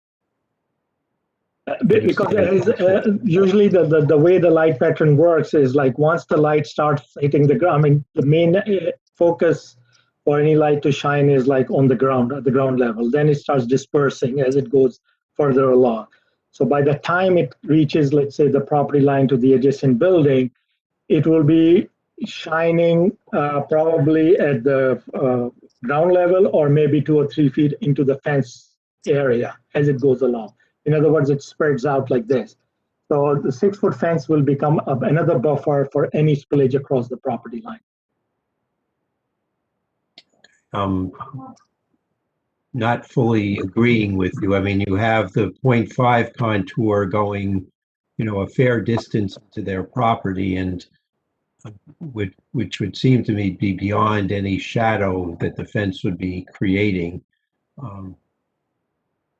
And again, if the board likes, we can adjust that, we can move the light pole further to the south to make sure, at least on the paper, there is no spillage shown across the property line. That's an easy fix, and that we can achieve. Okay. Are there any members of the public who have any questions concerning the application? Okay, all members of the public, I'll be unmuting the lines. If you have questions for Mr. Khan and his engineering testimony, please state your name and I'll bring you into the meeting. Yes, hi, this is Frank Rubacki. I have questions for Mr. Khan. 1 second, Mr. Just give us your Rubacki. address, please. Okay, hang on 1 second. Okay, Mr. Rubacki, can you hear us? Yes. Go ahead, Mr. Rubacki. Okay, so on the if you could just before you proceed, Mr. Rubacki, if you could just state your address, your name and address for the record. Oh, sure. It's Frank Rubacki, R-U-B-A-C-K-Y, 398 Upper Mountain Avenue, Montclair. Okay, go ahead. Okay. So my question is on the first of all is a location question. Is Mr. Khan aware that this property is within a designated transit village zone? Yes, I'm aware of that. Yes. Okay. And then on the, I'm trying to understand the Sherman Street elevation. Is there a fence there, or is that open land? Under the proposed condition, you mean? What you're proposing, yeah. No, we are not proposing any fence along Sherman Street. Okay. Have you considered possibly in the parking spaces that are oriented east-west, adjacent to the structure, have you considered the possibility of using compact spaces so that you may pick up 3 or 4 feet to use as for additional landscaping between the parking area and the sidewalk and the street front? We look into that, but again, depending, I mean, this is just a 4-family house. So for that, again. But if one family has a full-size car and the second car is a less than full-size car, it would still be 8 by 17, or 8 by 16, which will fit the standard model car they use. So I'm just asking if you considered it. That's all. Yeah, we looked at it, but then we decided to provide standard parking spaces because that is most likely that will happen as far as on this property with the tenants that we are looking to get for the property. Okay, and then are you aware of the proposed Essex Hudson Greenway project? No, not that I don't understand. I mean, that I am not aware of. The only reason I've raised that is because there's a proposal to buy the right of way and turn it into a greenway, so that the present conditions don't reflect what we hope will be the future conditions, and specifically the face of the property onto a greenway, both as far as the fence and the light trespassing issues are raised to a new level. That's I just want to make sure that if you would consider that in your design. I'm not sure how it will. I'm not sure how that applies to this particular property, but as I mentioned, I'm not aware of that requirement. I think if I could clarify, I think Mr. Rebecki's comment is with respect to light spillage from the proposed light pole onto the proposed greenway, which would be conversion of the rail right of way to the greenway. So the impact of any light spillage onto the greenway is, I believe, what Mr. Rebecki was trying to convey. Is that correct, Mr. Rebecki? Thank you, Graham, as always. Thank you. Okay, yeah. Okay, so that's as I mentioned. Like we can tweak the light fixture, the wattage, and everything, and we will eliminate and try to consider the fence presence there too. And we can revise that, and we'll make sure like it goes to as close to zero as possible. Thank you. Across the property line. Okay, are there any other members of the public who have questions for this witness? Hang on 1 second. Let me just 1 second. Okay. Okay, all members of the public, if you have a question for Mr. Khan, please state your name at this time.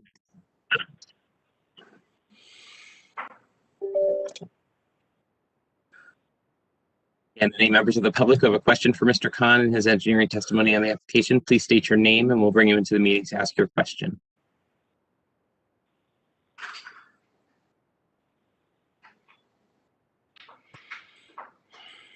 And Mr. Chairman, I'm not hearing any requests for questions.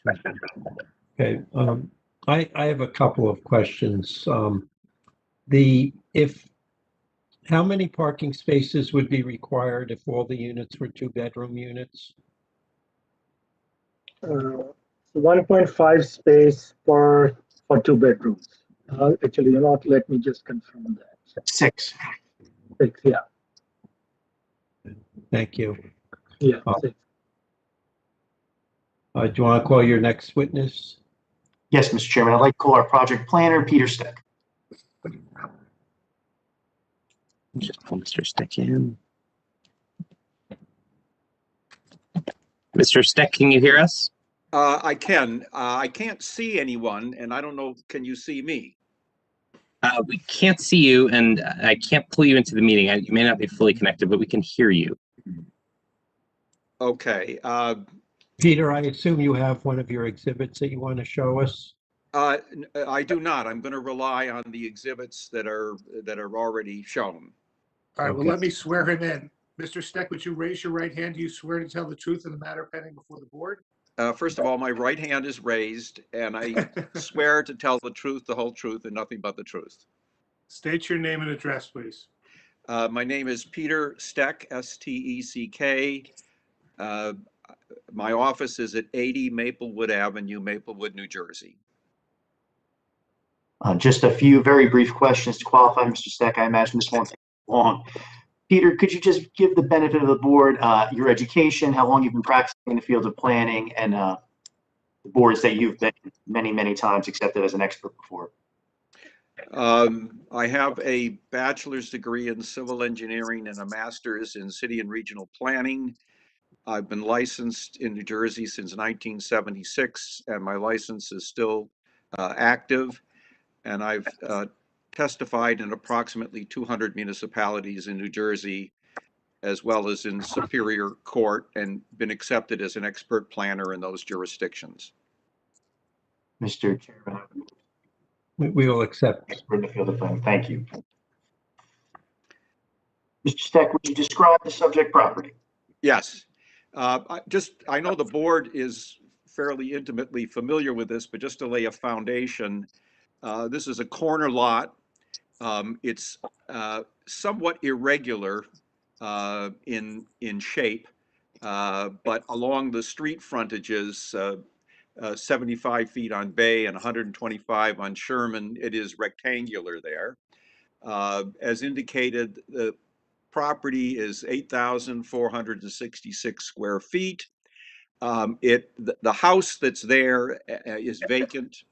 It is a two-family. I believe it was built in 1890, and it does have wear and tear. The back part of the property is predominantly paved, and there's a 3-car garage. So the applicant is going to fully renovate the building and put an addition on the backside for a total of 4 dwelling units. So the dwellings are going from 2 to 4. There is parking proposed for 8 cars that meet the RSIS standard, both in terms of number and dimensions. This property could not be built upon if all of the setbacks, if you were starting from scratch. But there is essentially one parking space that is closer to Sherman Street, or a part of one parking space that's closer to Sherman Street than the closest part of the building. So there is one parking space that's violating the functional front yard. The applicant is proposing, obviously, a significant visual change to the project, to the building, and has gone through a number of modifications to satisfy the desires of the Historic Commission, which included removing the garage, which obviously is not of the same era as the building itself. Part of my analysis was to examine the area. This is a fully developed area. As you know, if you face the property now from Bay Street, to the right you have the railroad, which is in a depressed elevation. You have a bridge that goes over across the railroad to the large parking deck to Mountainside Hospital. The area is an older area. It has a wide mixture of buildings and materials, but there are 3- and 4-story buildings in the area, and I'll refer to that later because the master plan describes it. This is in a local historic district, and it's also, I believe, on the National Register. Part of my analysis was to look at the master plan. The last re-examination report was 2016, and it did evaluate the historic preservation goals of Montclair and indicated that they were still valid. There is a 2016 historic preservation element that recognized this as being in the Pine Street Historic District. In fact, the next property over, the railroad property, is the limit of that district. But this district does straddle the railroad tracks, and as the oldsters know, that at one time there weren't railroad tracks that cut through there. So when the 2 lines were drawn, were connected, Sherman Street was cut short and it now circles around. So there were a number of changes. There is one house to the rear of this property, and then there is public parking when things were normal, I believe largely for commuters, but also for residents in the area with permits. The latest land use and circulation element is 2020, and it had the following description. First of all, this property was classified as in a recommended redevelopment area, which I don't believe has moved forward, but it was classified as a Montclair Center Edge C3 designation, and and also a recognition of its proximity to the train station. And on the 2020 plan, it said that the Transit Village District is located adjacent to the Pine Street Historic District, which is a historic working class neighborhood with a large number of 3 to 4 story multifamily buildings built from the 1890s through the 1930s. It is also located in close proximity to the Hackensack University Medical Center / Mountainside Hospital, which is located at the border of Glen Ridge and includes a number of medical office buildings. So that's a fairly accurate description, not only of the whole area, but of this property. Of significance is that in the land use plan element, it says this was kind of a C3 area as I looked at the plan, and the plan described it as an area covered. The areas covered by Zone 3 should allow construction of moderately high density.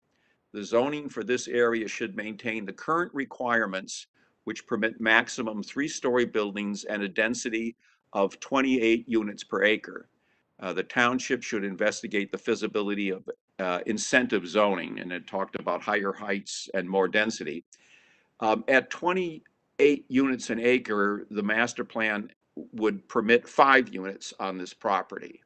So at least from what the master plan was looking at, the 20.6 units per acre is below what was being anticipated.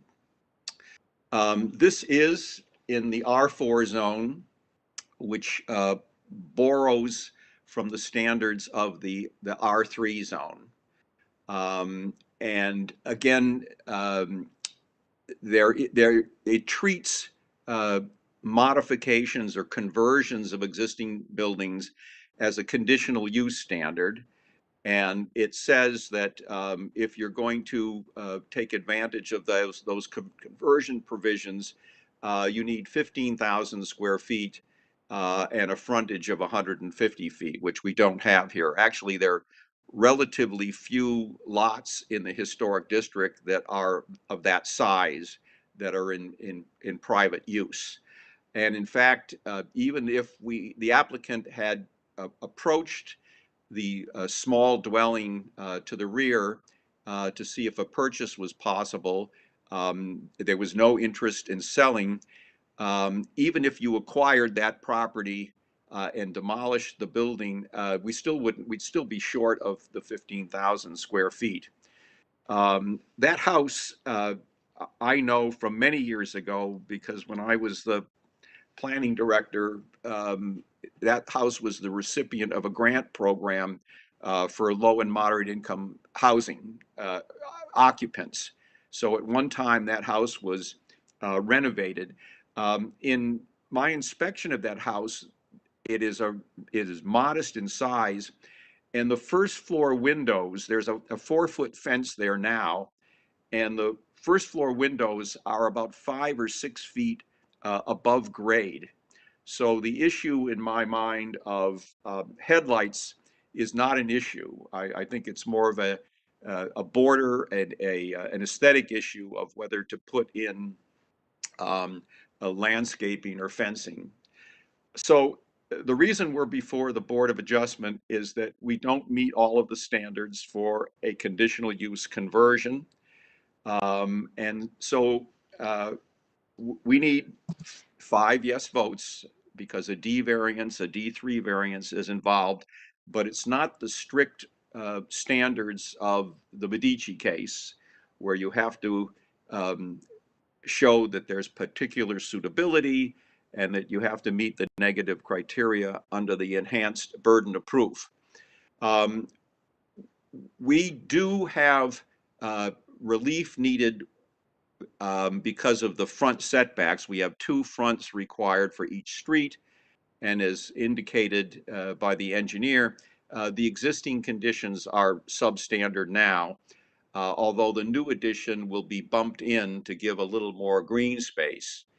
The code requires that 1/3 of the parking be in a garage, and while the applicant initially anticipated keeping the garage, because of its later date and characteristics of basically a block structure, the Historic Commission suggested that it be demolished. In terms of the parking, the residential site improvement standards do trump the local requirements. The applicant is allowed or to rely on those standards.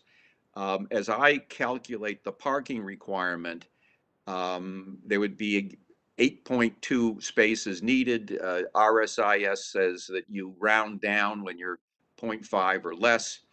So RSIS says you need 8 parking spaces, and it implies in its standards that 6 are for residents and 2 are for guests in their calculation. So we meet the number of parking spaces. We have 1 parking space that is technically in the front yard, or a part of a parking space that's in the front yard.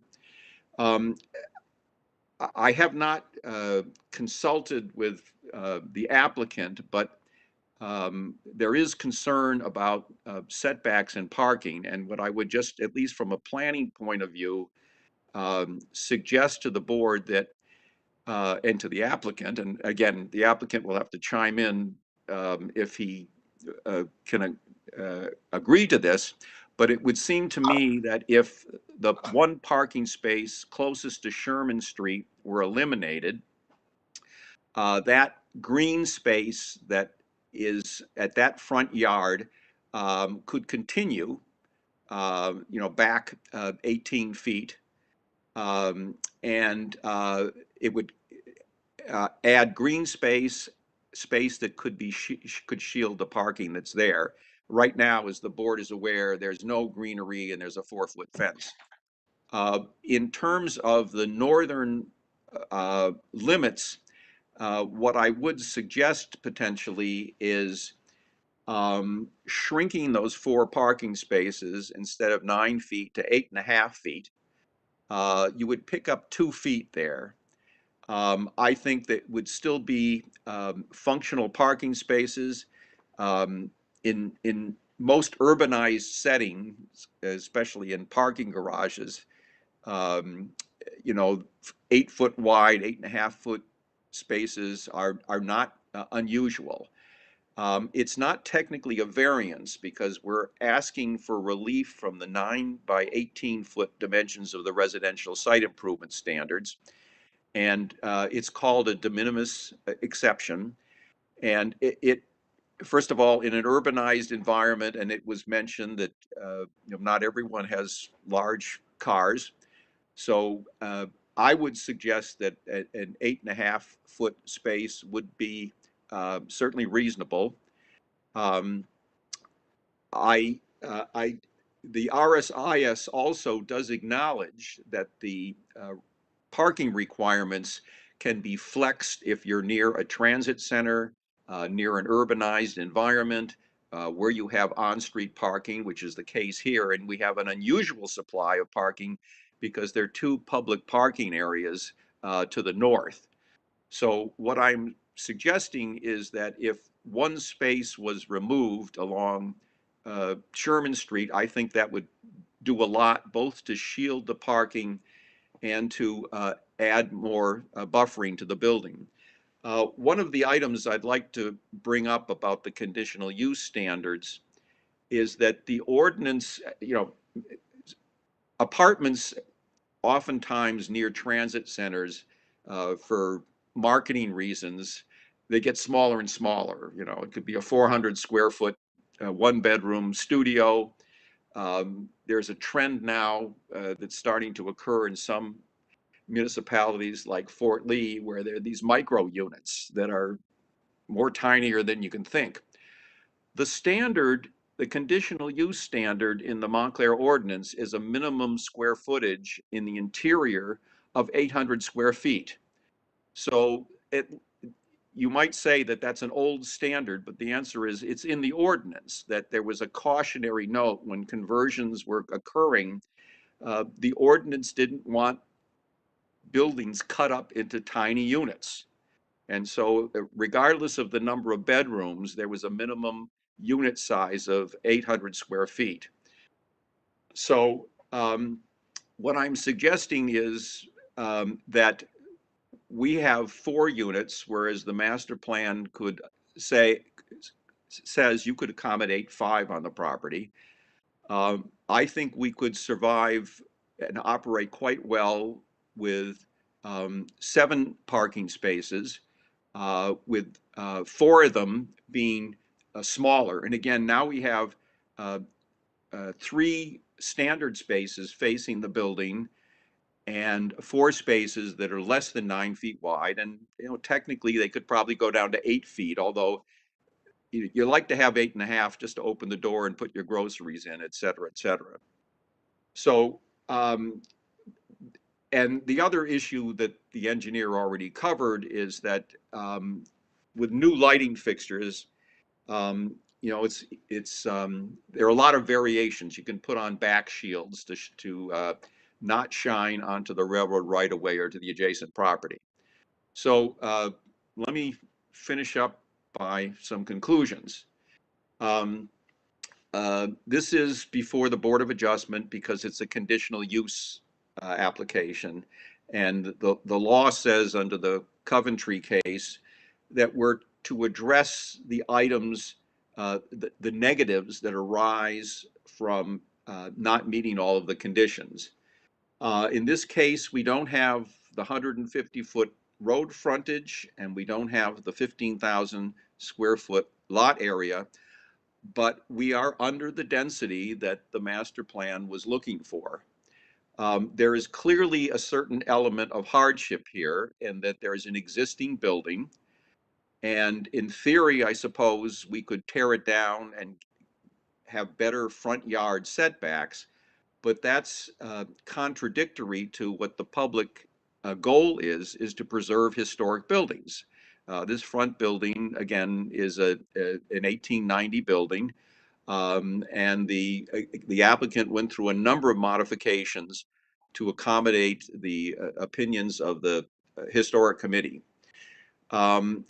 There are, and this is, again, unbelievably close to a transit center. It's a nice place to live because it's not right at the train station. This is become quite a walkable neighborhood. It happens to be close to a large employer, which is the hospital, which might be a quarter mile away.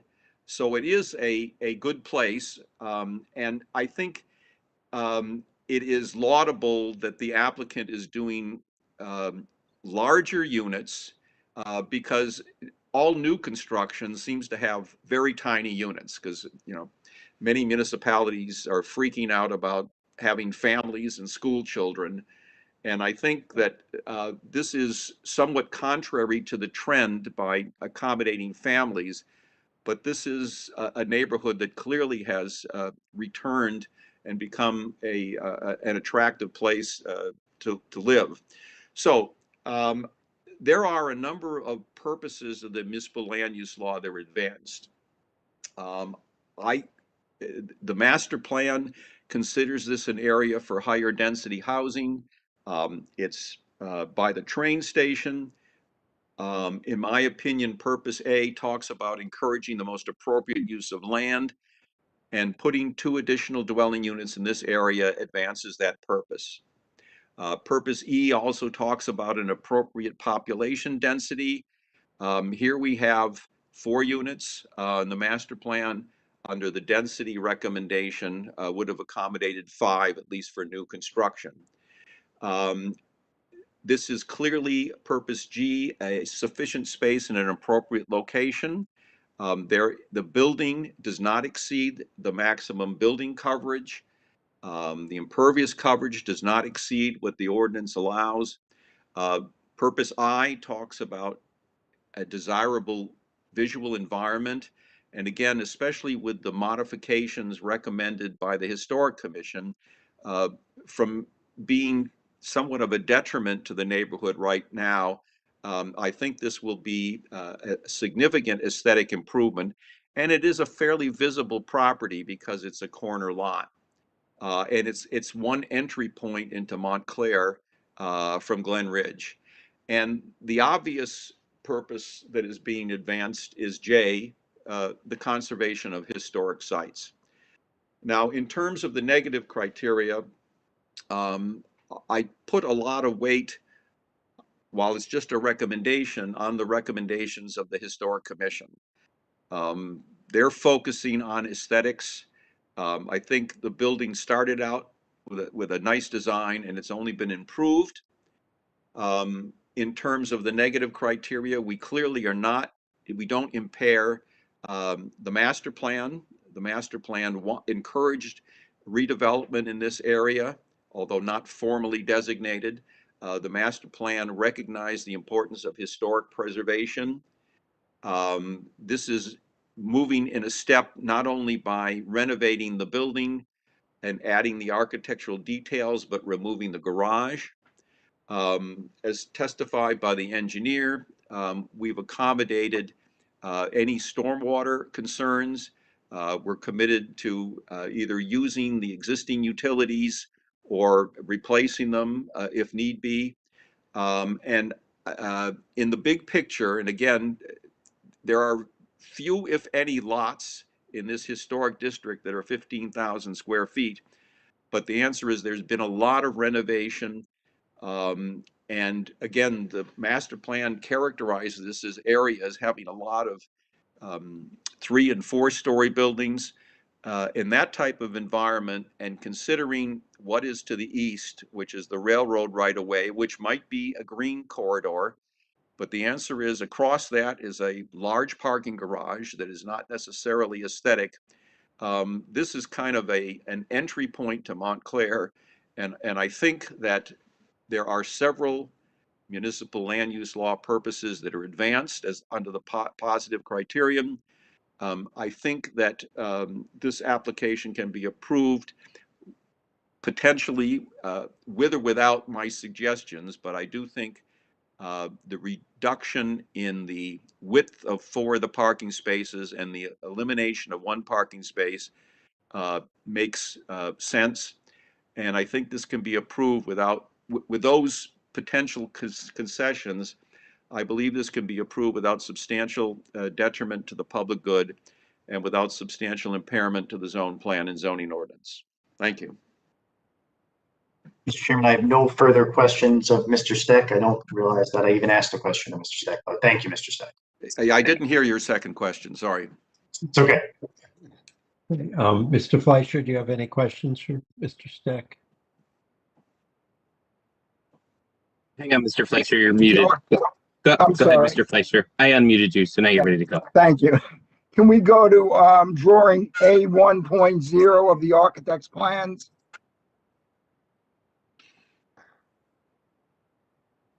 And I'd like to zoom in on that area in the lower right.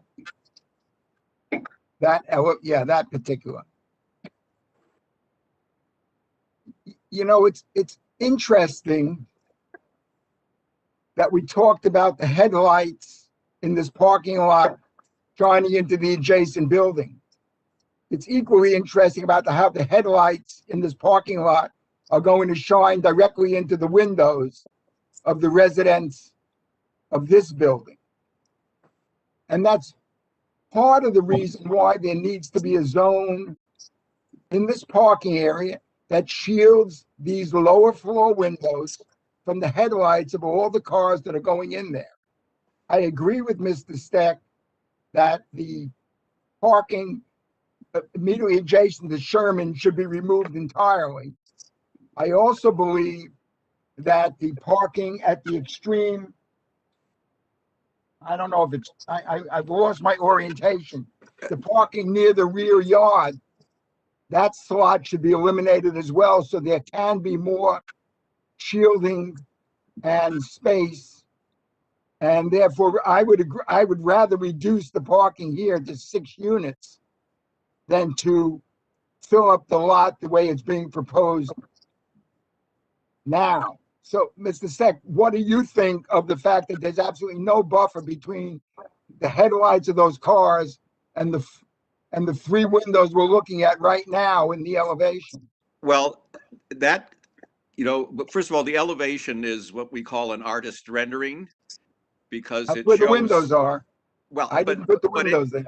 But in terms of the setback and the greenery, that's not there. That I doesn't. know that. That's why I'm asking the question. So let me finish the point. My point is, if you eliminate the spot on Sherman, and if you eliminate the spot adjacent to the adjacent unit, which is the one up at the top there, the north spot, then you have enough space to begin to create space down along the building and space along the top to provide shielding and planting and other things. And then it ends up with the 6 parking spaces that at least marginally and reasonably fit in here and allows for a complete buffer zone against both this new structure as well as the adjacent structure, both of which I believe need protection from this otherwise asphalt space. So the notion of extending the green area all the way up to the driveway entrance along Sherman, separation of parking by pulling those spaces a little further to the north away from the proposed new building and eliminating another space near the north that allows for plantings along that side results in a very, very different look for this parking area and everything else. And if it's that convenient and then the owner has an option. He can either, if he wants, we can vote on a variance for that if people are interested in that, or he can eliminate some of the bedrooms in some of the units and reduce the parking requirement. I think. Go ahead. I'm sorry, Peter. I think that's a viable suggestion. Again, RSIS, we're technically not talking about a variance. We're talking about a de minimis waiver. And the code says for these units, you need 6 spaces for residents and 2 spaces for guests. Now, RSIS doesn't, in providing those numbers, doesn't count that there's on-street parking. We have an unusual situation here, is that not only do we have on-street parking, but we have 2 public parking lots, maybe 200 feet away. So number one, I think 6 spaces would work. And again, it would allow at least a 4-foot planting strip on the northern end adjacent to that small house, which, I don't care whether it's, again, because those windows are up about 6, the sills are up about 6 feet. I think an issue with just landscaping there works fine. And I agree with you that pulling the 3 spaces back from the building and having either fencing or landscaping there. Now, those spaces, again, are not going to be, it's not active, as the engineer said, like a commercial use. But the answer is it will aesthetically buffer them, and it will, anything, whatever 3.5 feet high is at least going to block the headlights. So I think that's a good suggestion because I can't see faces. I don't know if the applicant would be amenable to this, but I think that's a good suggestion. I know you can't see my face, but the applicant would certainly be amenable. Once Mr. Steck is through testifying, I'd like to recall our project engineer to speak to these particular suggested modifications. And Graham, if we just leave that sheet up, we'd appreciate it. Okay. And I understand there's no fence on the front. So I understand we're still building a walkway within the property when there's already a sidewalk there. It seems to me it doesn't make a whole lot of difference whether you're walking on the walkway or the sidewalk if you're essentially walking in this parking lot to the entry. So I'd like to see what is now this very small front yard setback relative to Sherman, if there couldn't be more planting and a denser planting that was more than merely a single narrow row of small bushes to really provide a nice screen against the street. And I agree And that there's it's space to accomplish that, I believe. and I agree that it's kind of duplicative to have two walkways paralleling one another. So I think you can pick up the green area there. Thank you. Again, Mr. Fleischer, that was incorporated as a recommendation of the Historic Preservation Commission. So we were to eliminate that walkway. We'd certainly be willing to do it. That's not a problem, but that's the reason why it was incorporated into the design in the first place. Well, I'm guessing, though I have no way of knowing, that somehow they might have thought that line that looks like the same symbols that are used for the fence line was somehow a fence and they were separating private from public. But right now it's kind of a weird situation, and the net result is you get very little planting in front of a building that's very, very close to the sidewalk. So I'd certainly like to see a greater density of planting along Sherman. This is, after all, a new development, and we ought to be following those kind of rules as much as we can. So that's what I would be looking for. Thank you. Mr. Moore, do you have any questions?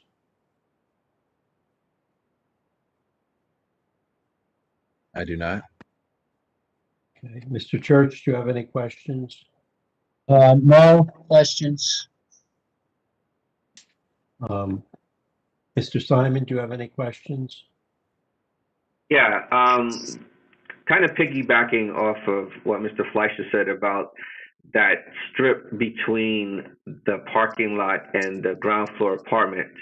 How much space would be gained by moving that back? I know we talked about putting plantings, but I'm thinking about a pathway to the trash enclosure. Because right now you have to walk out the front door to walk all the way to the curb cut and then come back down to get to the trash enclosure, as opposed to maybe some kind of pathway directly to Sherman from the trash enclosure so they don't have to go through the parking lot. Well, right now the site plan shows the curb in the parking area 1 foot back. And by eliminating one, and then right now it's like 1.5 feet at the north end from the property line. So if you eliminated one parking space, you just bought back 9 feet. Now you could have, for example, like a 4-foot planting strip along the north line, and that would give you potentially 6 feet between the building and the closest parking area. One thing that can be done is that you can pull in the pavement a little more and have curb stops so that the car would overhang. But I'm not sure you could have both a sidewalk. You could have a sidewalk and fencing, but you're not going to have a sidewalk and landscaping there. That would eat up too much land.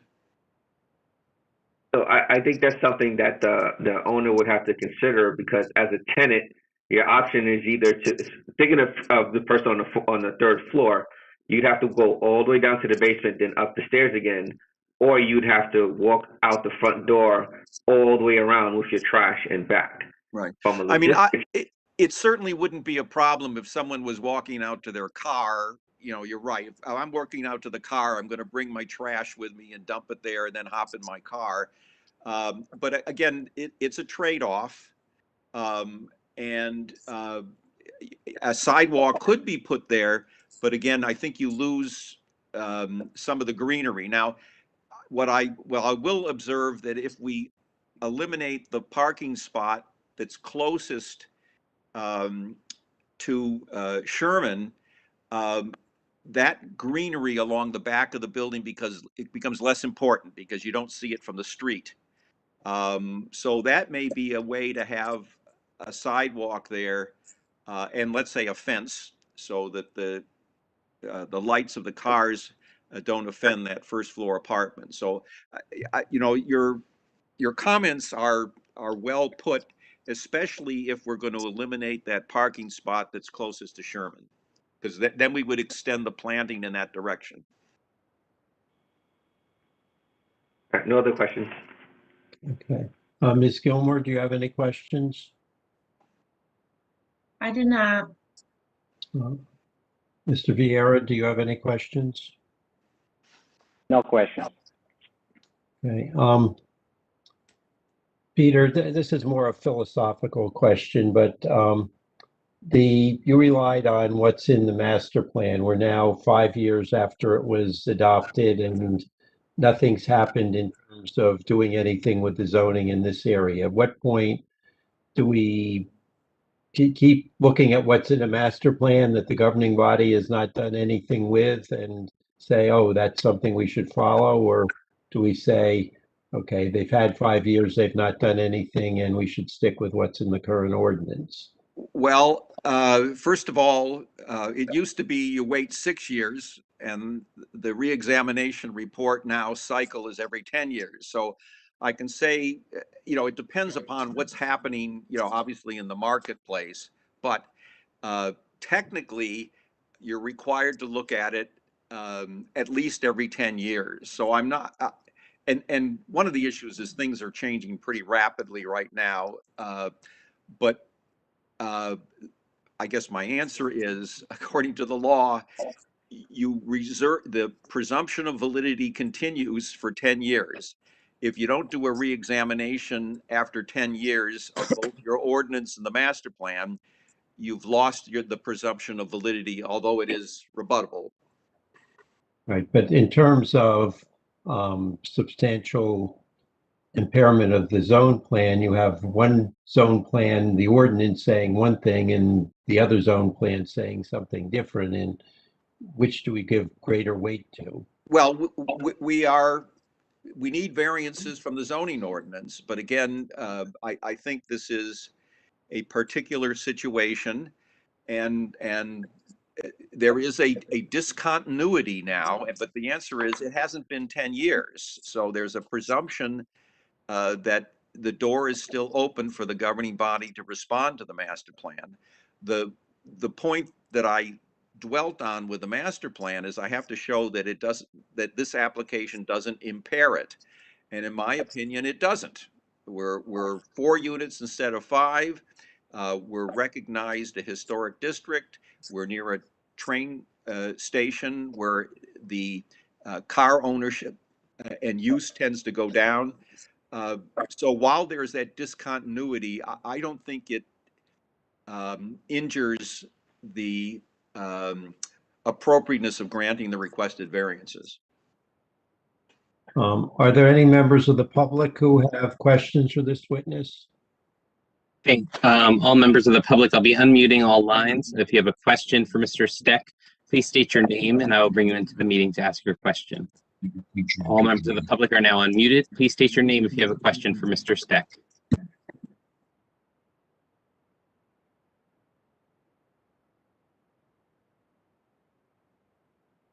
Again, all members of the public, we're accepting questions of Mr. Steck at this time and his testimony. If you have one, please state your name.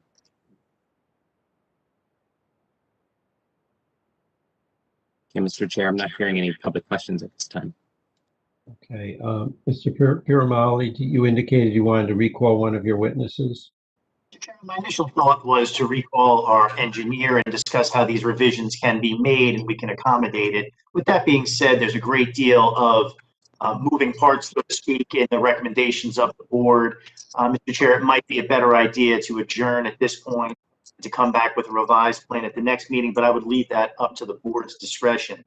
We would concur with all of the recommendations. I have a great applicant here that wants to work with the board. We worked with this Preservation Commission. We really want to make the site work. We think this was a great design. We welcome recommendations, and we could certainly move forward based on those recommendations if it's not too much to incorporate these as conditions in a resolution. With that being said, I understand if the preferred method would be to come back with a revised plan. I'll leave it up to you, Mr. Chairman, and members of the board, how you'd like to proceed at this point. Okay, I mean, you know, to some extent, it's your choice. I mean, I think I'll let other board members speak after I speak. I think I would be more comfortable with a revised plans that we might impose further conditions on, but I'm up to 12 conditions at this point, trying to reflect how the discussion is going. And, you know, I think some of the things, there are choices, and let me throw in my thoughts, because largely I've just been asking questions, and pose some questions for the applicant to consider.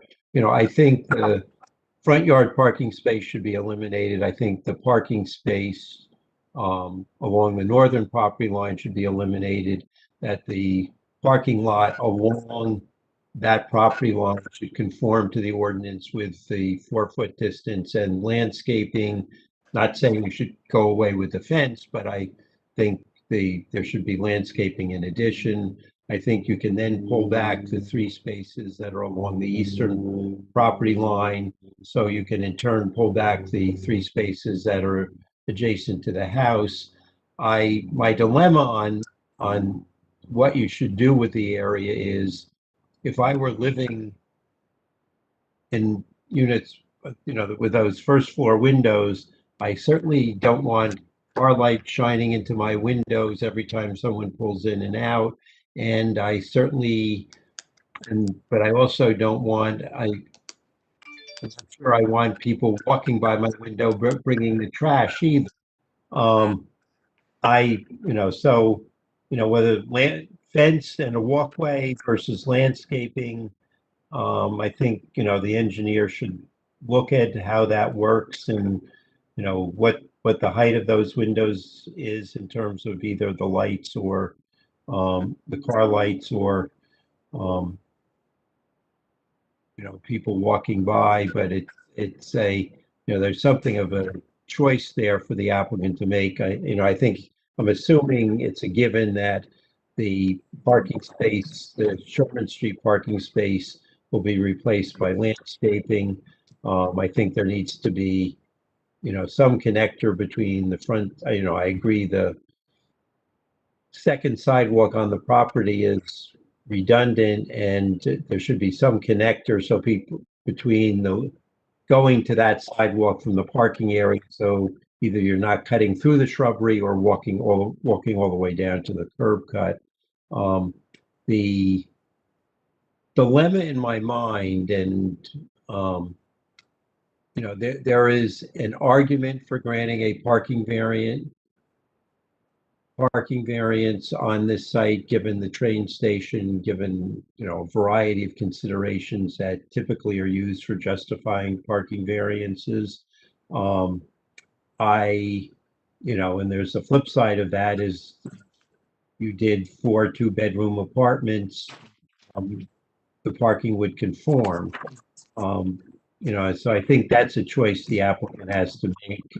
You know, the notice, even though it was erroneous in that the original context, what did include notice for a parking variance. So I don't think you have to re-notice if you decide to go with a parking variance with having the units with more than 2 bedrooms. But I think maybe a mixture of the two, of a variance and somewhat fewer bedrooms, might be appealing to the board. We've yet to see a 4-bedroom apartment, and I'm not sure that's where the world is. You know, I do like school children, unlike other people. I think the town should have lots of them, even though that does things to taxes. But, you know, so I don't have a particular problem with larger units, but, you know, I just as a comment not relevant to this is, you know, I feel kind of whipsawed of the world was heading to smaller and smaller units, and then suddenly the pandemic hit, and suddenly everyone's coming in and saying we need to put an addition on our house because we want more room because people working at home, kids at home, etc. So I'm not sure where that's all going to end up, but you know, I don't want to push you too hard to making 4 bedrooms, but think about that as well. Any other board members with comments, or whether you want to march through with a lot of conditions tonight or see a revised plan? I'm happy to wait for the revised plan. Anyone disagree? Okay, it's your choice. I mean, you know. Mr. Chairman, but I do appreciate your comments. If we had any other board members' comments before we do adjourn, we're certainly choosing to adjourn to the next regularly scheduled meeting of the board. We will come back and show the board a revised plan. We will obviously submit that plan well in advance of the next meeting. And we'll incorporate the comments of the board that the board has made tonight. With regard to any comments of the planner, Graham, do you have any comments? Does our engineer have any comments that we would need to hear tonight? I don't have any further comments. You know, I'll be sure to have Mr. Chandler send any updated reports.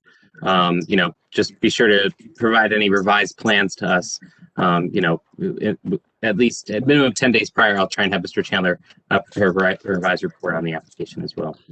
Yeah, just one other comment. By moving those parking spaces on the eastern side further back, you can somewhat increase the size of the snow area and maybe provide a little better way to ensure people can walk to the trash enclosure if there's a heavy snowstorm.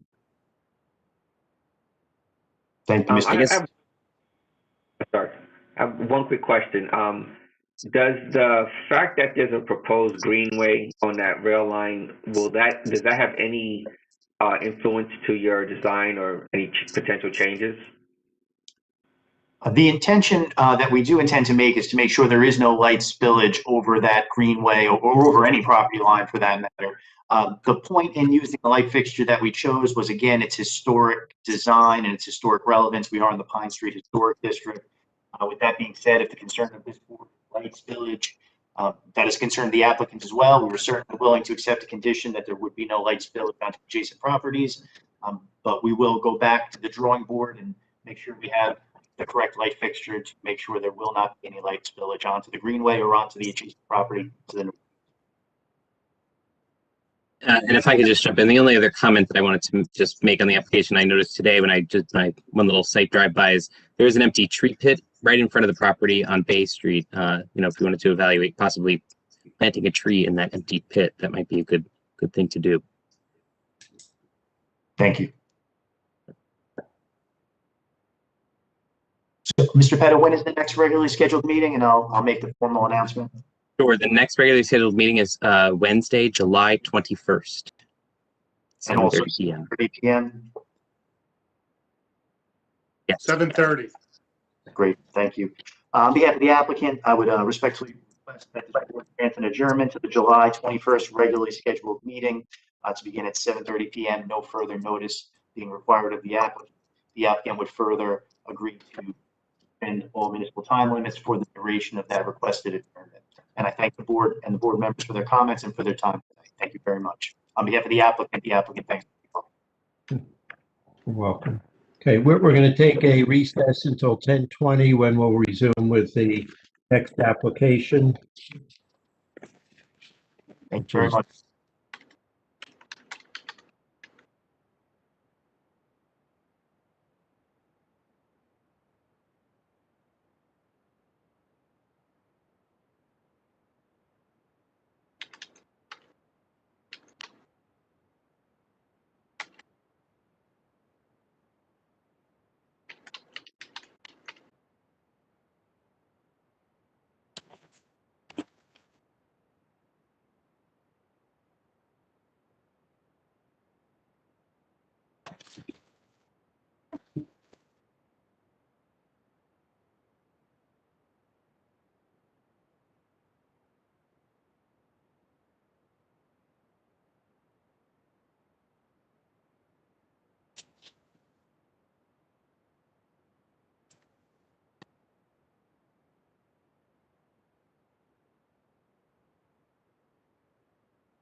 Graham, Yes. Graham, can you hear me?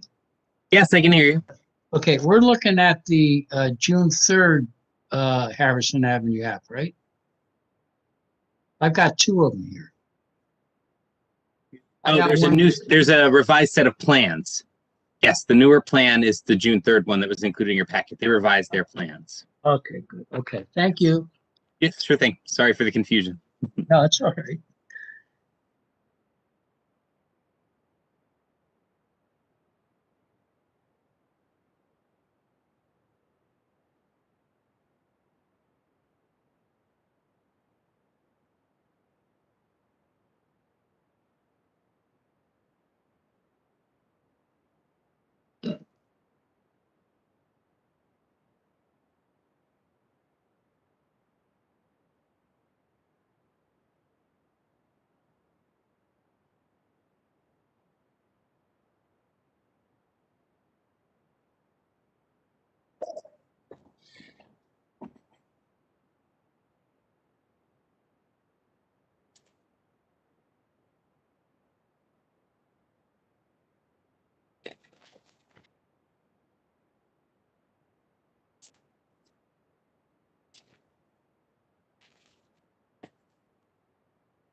Hi, Graham. I'm back. This is Jonathan. Hello, Jonathan.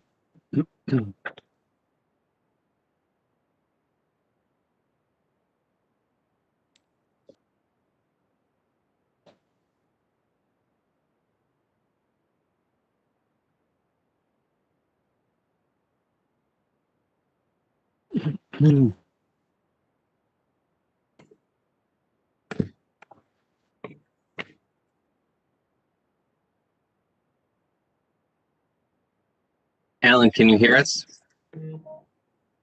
Yes, can you hear Okay. me? Yep, just wanted to make sure you're all connected. And I'm just trying to start my video.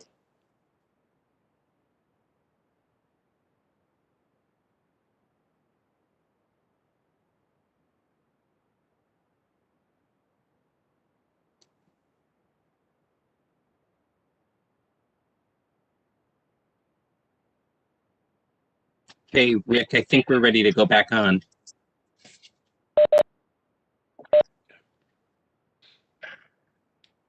The next application is that of DeSanti Realty LLC for property located at 41 Harrison Avenue. This is an application for site plan approval to convert the existing building to a three-family dwelling and construct an addition to the rear of the building. The existing parking area will be modified to provide 4 parking spaces, and the parking space in the front yard will be removed. The property is located in the R3 Garden Group zone, is designated on the township tax maps as block 2104, lot 25. In addition to site plan approval, the applicant has applied for a variance from the conditional use standards in Montclair Code Section 347-54B4 to permit a three-family dwelling on a property having a lot area of 9,998 square feet, whereas the ordinance requires a minimum lot area of 15,000 square feet. Are taxes paid, and is the notice in order? Yes. Okay, Mr. Trembulac, proceed. Thank you, Mr. Chairman. Good evening, members of the board. Alan Trembulac, appearing on behalf of the applicant, DeSanti Realty, LLC. This application involves property at 41 Harrison Avenue, has some similarities to the previous application the board heard this evening. This property is located in the R3 Garden Group zone, and it currently contains a two-family dwelling, which the applicant is seeking to expand by adding an addition to the rear of the building and to convert the building from a two-family to a three-family dwelling. The R3 zoning district permits multifamily dwellings, both newly constructed dwellings, and in this case, conversions of existing 1 and 2 family houses to multifamily dwellings, up to as much as 18 units, actually 24 units per acre under the conditional use standards. The relief we're seeking tonight is site plan approval for the proposed addition and conversion and the various site improvements that will be explained by our experts. And also, there's actually 3 conditional use variances. The most significant one of the 3 being the lot size requirement, which I think was very similar to the prior application, where the ordinance requires a minimum lot size of 15,000 square feet, and we have approximately 10,000 square feet. However, we believe, as the testimony will reveal, that notwithstanding that deviation, that this site remains appropriate for conversion to a 3-family use. The plans were recently revised. I think you have the most recent set of plans from Sionis Architecture from June 3, 2021. The plan revisions were made in response to some comments we received from the Development Review Committee.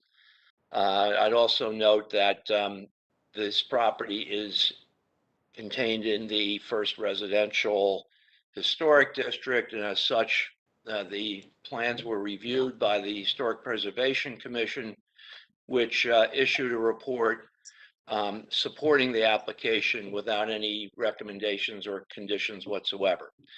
So I have 2 witnesses to present this evening. Paul Sionis will discuss the plans, and William Stimmel will provide testimony as professional planner.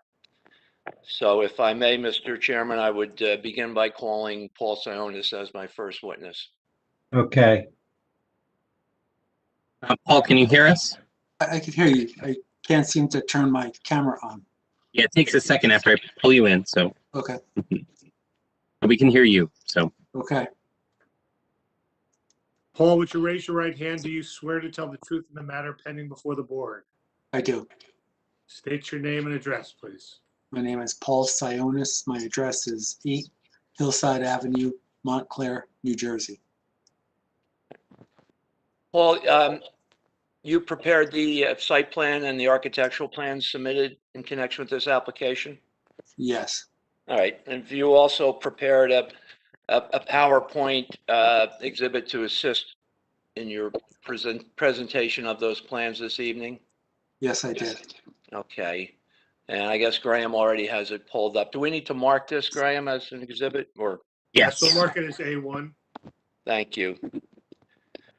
All right, Paul, why don't you, Mr. Chairman, I apologize. I'm offering Mr. Sionis as an expert in the field of architecture. I would hope that the board would accept his qualifications based upon his many appearances before this board. Mr. Sionis, your license is still current? Yes, yes, it is. Okay, we accept him as an expert architect. Thank you, Mr. Chairman. Paul, why don't you begin reviewing your PowerPoint and the plans? I guess you're going to start with a discussion of the existing conditions on the property. Okay, I've prepared several PowerPoint slides, and Graham Petto has those on the screen before you now.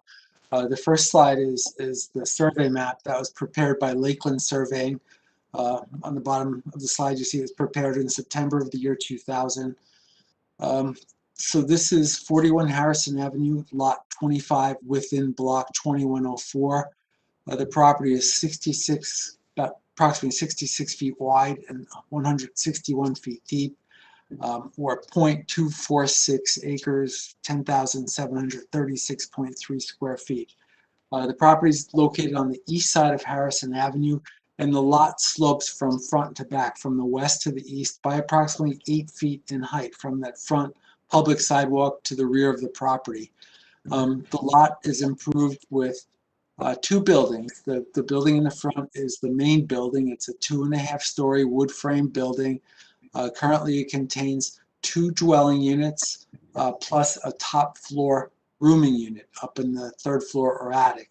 There's a separate detached two-car garage in the back there where Graham's cursor is. There's a gravel parking stall at the front northwest corner of the property. It's a space for one parking, one car. And there's also an asphalt paved driveway along the south side of the building, and then a parking area that's unstriped towards the rear of the property, directly to the south of that existing two-car garage. There's an existing open one-story wood frame deck on the rear of the dwelling, and the property is surrounded by several large trees along the south side of the property, and also on the east side or the rear of the property. There's an existing chain link fence, a 6-foot high chain link fence on the north side of the property. That chain link fence is partially on the adjoiner's property to the north, and then halfway back it's on the property line, and then it's partially on this subject property. There are no other fences on this subject property. Next slide, please, Graham. This is a photograph that was in the planning department memo. It was better than any of our photos, so we used it and gave credit to the planning department. So this is the view of the front of the property, or the west elevation. So this building is located on the east side of the street. As I said, it's 2.5 stories high. It has a wood exterior with 2 different types of wood siding. According to the township records, it was constructed in 1879. And as I said, currently the building has 2 apartments, one on the first floor and one on the second floor. And then that third floor is an existing rooming unit. So it's an open space with a bathroom and a countertop and refrigerator. There are 2 main entries into this building. There's one at the front at that existing wood porch. So that enters that first floor apartment. And then on the north side of the building, there's a set of exterior stairs that lead to the second floor. And then there's an interior stairway that leads up to that third floor rooming unit. Next slide, please. Paul, before you move on to the next slide, while we're looking at the front of the building, am I correct that this shows the main driveway, there's a second curb cut in the front of the property, isn't there? Correct. So right where Graham has the cursor, that's where that gravel parking stall is. And in this photograph, you see the front part of a car that has been parked there. So and then also, go ahead, Ellen. Excuse me. No, I'm sorry. So there's a curb cut and there's a gravel parking area in front of the building currently, right? Correct. Between the front of the building and Harrison Avenue. Okay. And then in this photograph to the left, which is to the north, you see what was a garden apartment complex. It's now a condominium association with 29 units in that complex. So that is to the north, and to the right of the building, you see an automobile, and that's the parking lot for that condominium association, which is directly behind or to the east of this subject property. So the condominium association property is a L shape that wraps around the north side and the east side of this subject property. Next slide, please. This is also a photograph that I took from the planning department's memo. So this photograph was taken in April, and this is the rear of the property looking east. So this is on the left side of this photograph, you can see there's an existing 1-story wood frame deck that's attached to the rear of the building.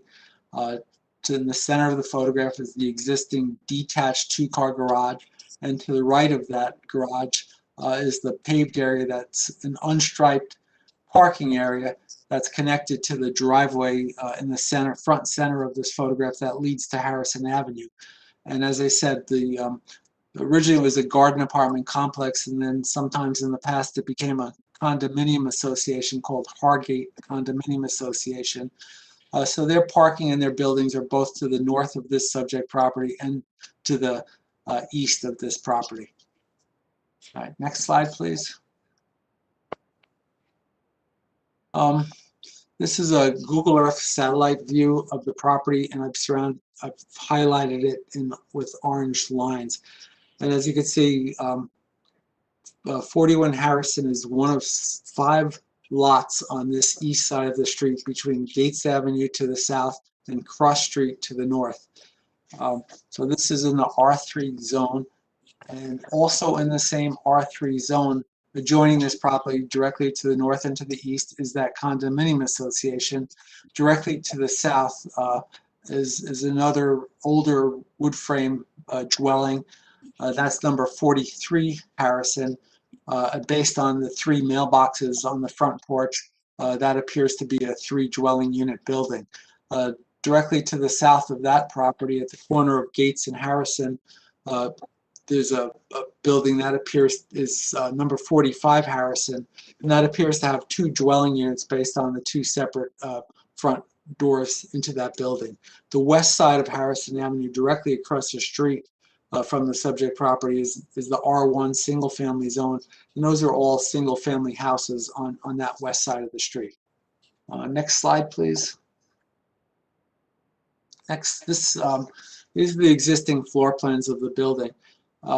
Currently, there are 2 dwelling units in the building, in addition to that 3rd floor rooming unit.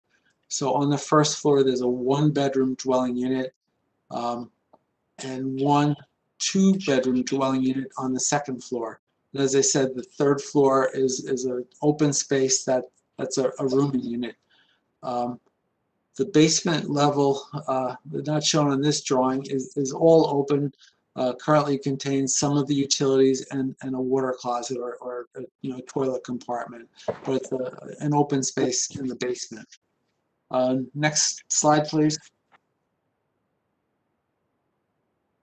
So slide number 6 are the proposed floor plans, and these were colored for better visibility.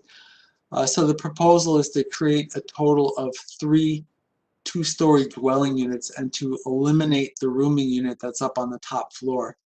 So currently there's 2 dwelling units plus the rooming unit. The proposal is to create 3 dwelling units that are each 2 stories. So unit number 1 is the bottom left, the bottom right on the 1st floor plan. The existing front entrance to the building is shown with a blue arrow above the words 1st floor plan. So that's the existing front entrance to the building and to this existing, there's currently an apartment there. We're going to make this a 2-story apartment using the 1st floor of the building and also the ground floor. So we'll be excavating the level of the basement to create a better space down there. So the 1st floor is entered from that main front door. It'll have 2 bedrooms, 2 bathrooms, kitchen, dining area, and also a living room. And then that lower level will have an open family room, a home office, and then a laundry storage room in the top left of that unit. Unit number 3 is the rear, and this is the new addition. So unit number 3 will be, they're all good sized units. Unit number 3 will have a floor area of 1,563 square feet. And I failed to mention unit 1 will be 1,830 square feet, but unit 3 will be entered where Graham is drawing now. There's an arrow pointing to the entrance on the south side of the building. So this is all created in the new addition where that existing deck is. It's also a 2-story unit. We'll have 2 bedrooms and 2 full bathrooms. The bedrooms and bathrooms will be on the upper floor. The lower floor level contains a full kitchen, open living dining area, plus a den / home office. It seems like the last year and a half during the pandemic, as much as people have asked for additions to their homes, we've been asked to design dens or home offices in most multifamily buildings. Next slide, please.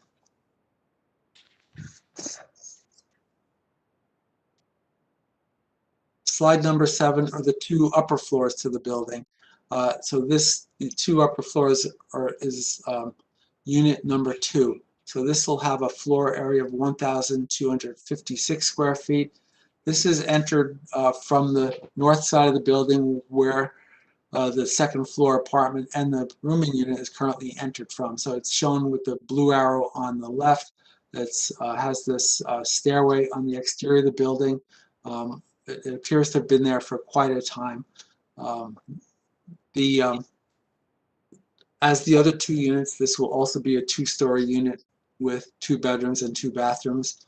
There's a good-sized kitchen with separate dining room and living room on the lower floor of this unit in addition to a bedroom. And then the upper floor will have the second bedroom, a laundry closet, and another home office. We're creating secure storage space within each of the dwelling units. This is I think this will be a waiver request rather than having storage in a common area. This building has no common areas. There'll be 3 separate units. So we've created storage areas in each of the dwelling units. And the storage units are good sizes. This unit number 2 has 80 square feet of storage, or 500 cubic feet. The front unit on the floor below has 111 square feet, or 721 cubic feet of storage. And then unit number 3, which is created in the new addition, has 97 square feet of storage, or 631 cubic feet. So we felt that this would be better in a 3-unit building to have individual storage. And also, we don't have a common area for this building. We feel that each of the units can easily accommodate bicycle storage. And the building we designed at 147 Bloomfield Avenue, the vestry, we designed bicycle hooks on the walls adjoining the entries to each of the apartments. Some of the people had expensive bicycles. They did not want to keep them outside on a bike rack, so the bicycles are kept inside the units and not in a common area. Next slide, please.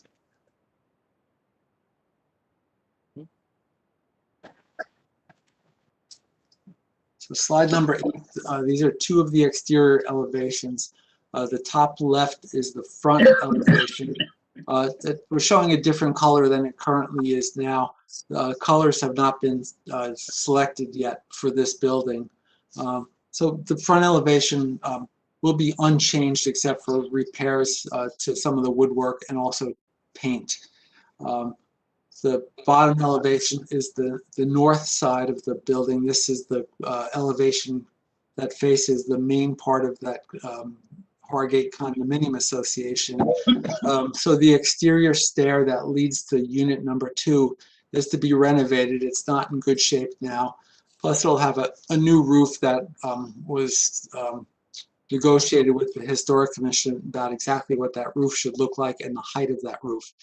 So they'll have a new roof above this exterior landing. And then on the left side of this north elevation is the new addition. So that new addition is a 2-story addition. That's the one that will have unit number 3. And that'll be separated or pulled apart from the main building by a 3-foot 11-inch wide enclosed connector. So that rear addition will complement the existing building, but not compete with it. It's a different era, it's a different style, but it will complement it, but it'll be pulled apart by that 3-foot 11-inch wide space. Yeah. While we're looking at that slide, which shows the exterior stairway, just wanted to ask a question. One of the conditional use standards that applies here is a requirement that the exterior stairway be enclosed, and you're proposing to leave it open as it currently is, correct? Correct. It's historically, we don't know when it was constructed, but historically that stairway has been open.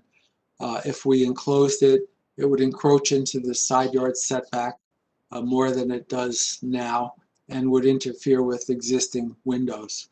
So we're proposing to keep that stairway open and renovate it and install the new roof over that landing. So it's clear there's no reason why that stairway could not be enclosed. It would Correct. be another variance request for a side yard setback, Okay. and it would most likely block some of the existing windows. Okay, you feel that, in your opinion, would the existing condition with the stairway not enclosed be better from an aesthetic or visual point of view, and also more respective, if you will, of the, the historic character of this building? Yes, it's respectful of the historic character. Practically speaking, it's always better to enclose a stairway because of ice and snow and rain. This has never been enclosed. If the board wants this to be enclosed, we'd be happy to look at it. The historic commission was fine as long as we design that roof over the doorway on the side. But again, to my knowledge, it has never been enclosed. But we could enclose it. As I said, practically speaking, it's always better to enclose the stairway up to a second level on the outside of a building. Okay, thank you. Okay, you can continue. Okay, next slide, please, Graham. Top view on the top left is the east elevation, which is the rear, and that shows the new two-story addition for unit number 3. And you can see that that's subservient to the existing building. Bottom view is the south elevation. This is along the existing driveway. The front portion of the building will appear the same as it does now, except for repairs, painting, and an egress window at the top floor of unit number 2. So in that dormer at the top floor there, that window would be replaced with an egress window as required by the building code to allow someone to escape in case of a fire. And then the entry door to unit number 3 is visible. That's where Graham has his cursor. So that's the entry to the unit, which is that two-story portion to the right in this view. So there are 3 separate entries. Currently there are 2 separate entries, but we're creating 3 individual entries to the 3 apartments that are proposed. Next slide, please. This is a slide of the site improvements. So this is site plan prepared by our office, but it's been colored for better visibility. And in this slide, you could see the new 2.5-story addition proposed at the rear of the existing building, and that's where the existing wood frame deck is. The property is to be improved quite a bit. There'll be new asphalt paving, new curbing. The parking area just to the right of that 2-car garage will be striped for 4 cars. Currently it's not striped. Plus there's the existing 2-car garage. We're increasing the paving a bit to the rear, to the east side, to make these parking stalls 9 by 19 as required by code, with a 24-foot backup behind each of those 4 parking spaces. We're proposing wall-mounted lighting on the building and on the garage to maintain 0.5-foot candles around the perimeter of the site without any spillover onto the adjoining properties. Each of those wall-mounted light fixtures will have motion detectors, so they won't be on all the time. They'll only be on when either a vehicle pulls in or a person is walking.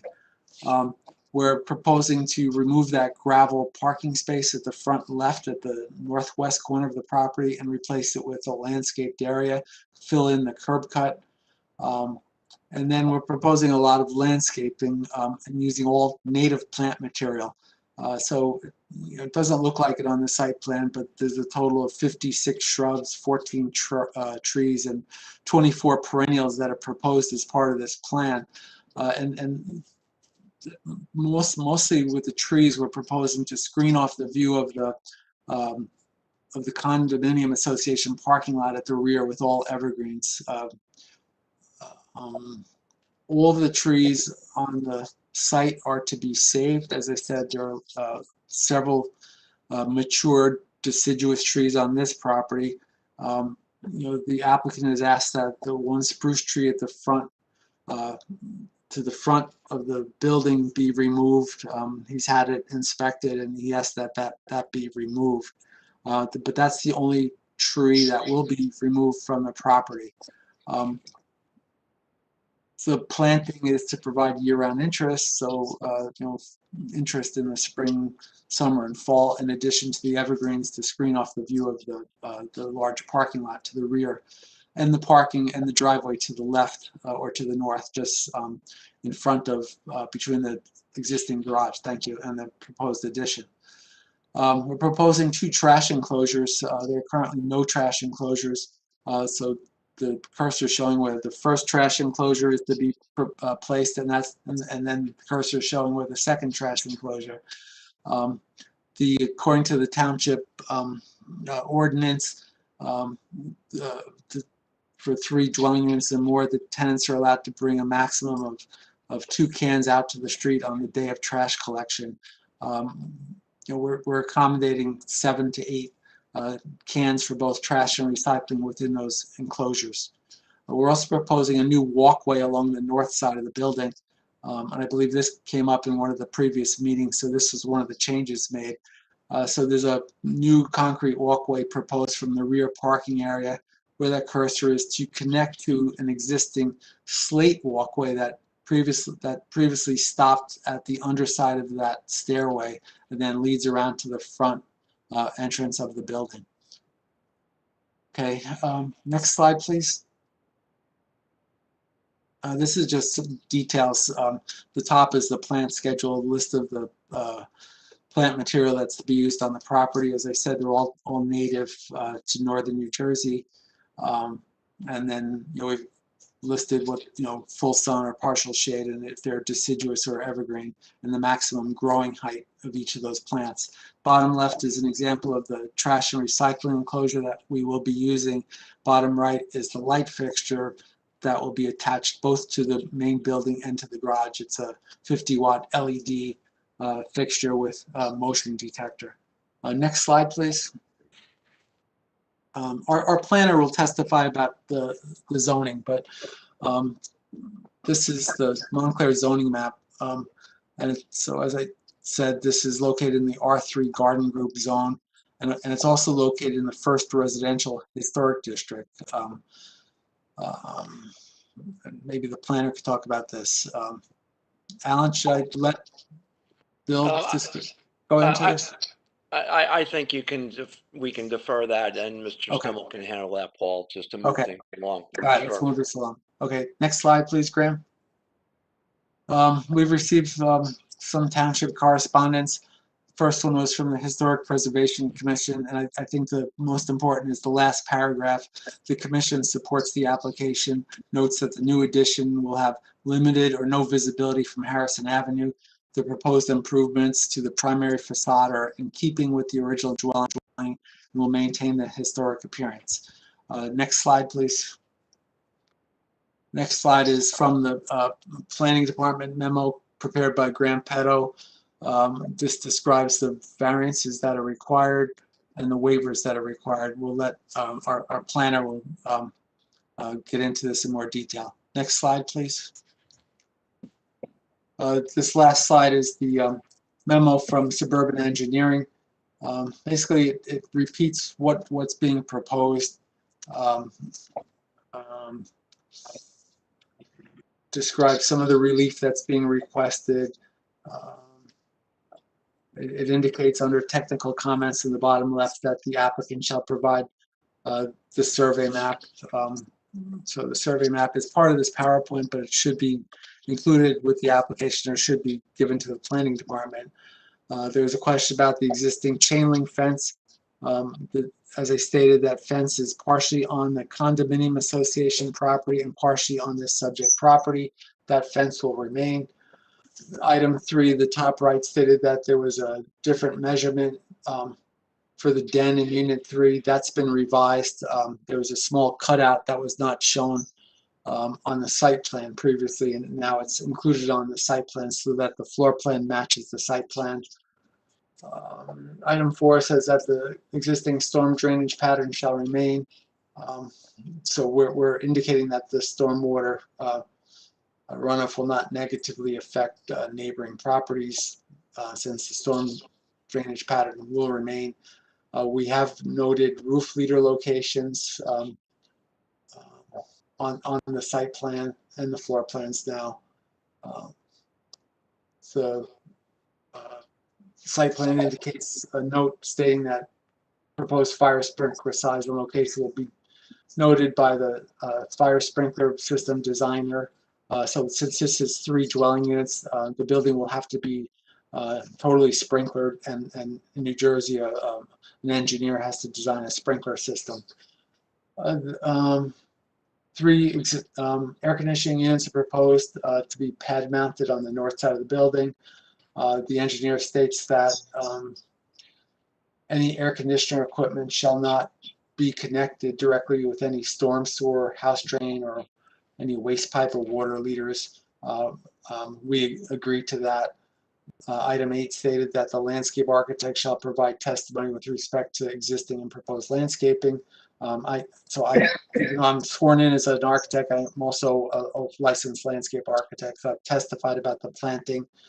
And then number 9 is that we're proposing 4 parking spaces. It states 9 by 18 feet long, but the spaces are actually 9 by, and they're shown on the site plan as 9 foot by 19 feet. There are the 2 garage spaces are 9 by 18 feet. And we're proposing the 24-foot backup as required. And that's it. I believe that's it for my testimony. Right. Just on behalf of the applicant, Mr. Chairman, I think well, to the extent it's not apparent from Mr. Sarnis's testimony, the applicant will agree to comply with all of the conditions in the or the comments and requirements in the engineer's memo.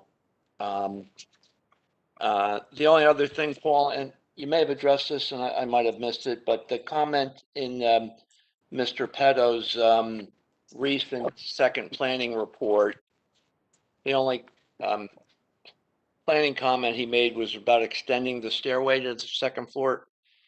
The path, extending the path, connecting the rear parking area to the stairway. Right, Yeah, if I could just comment on that. It was the lack of understanding that I didn't understand that the slate path is existing, so there was just the new was shown. So and also the path was colored in green by our office, so it was hard to see that path. Okay. So it does connect, yes. It does. Thank you. Thank you. Okay. No further questions, Mr. Chairman. Okay. Mr. Fleischer, do you have any questions?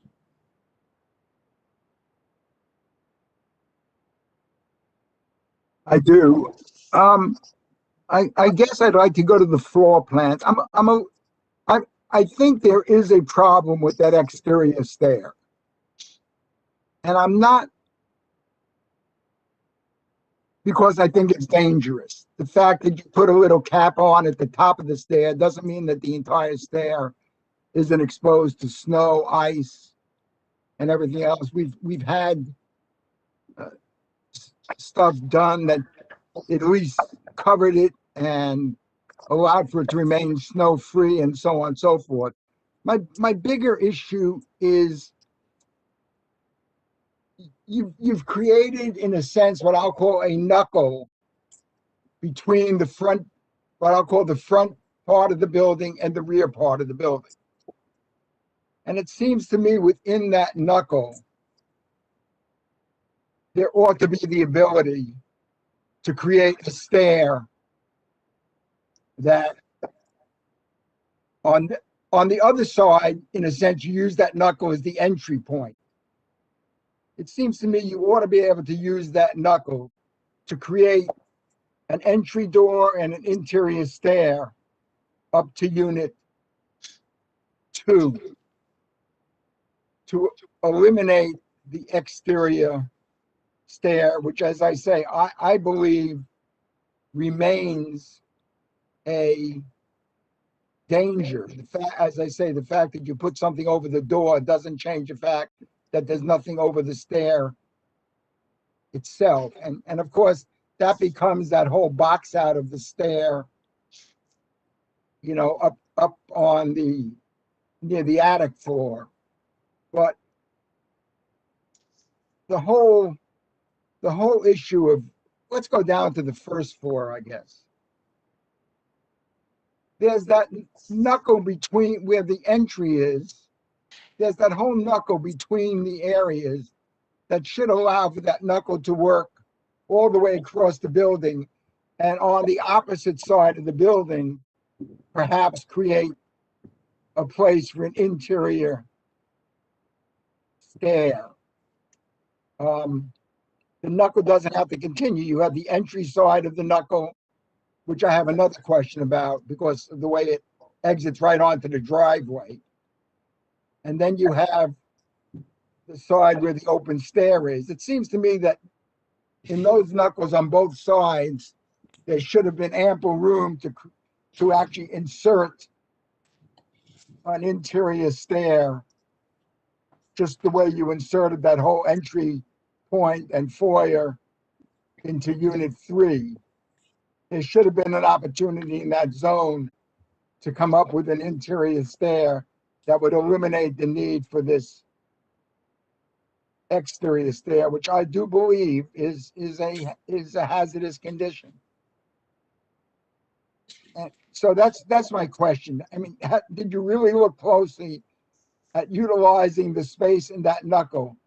Because that knuckle could come straight across. I mean, you have that little box out for the laundry storage room, you know, on the ground floor and everything else. But I can't believe that you couldn't take the width of that knuckle literally across the entire width of this building from one side to the other, and therefore be able to include an interior stairway up to Unit 2.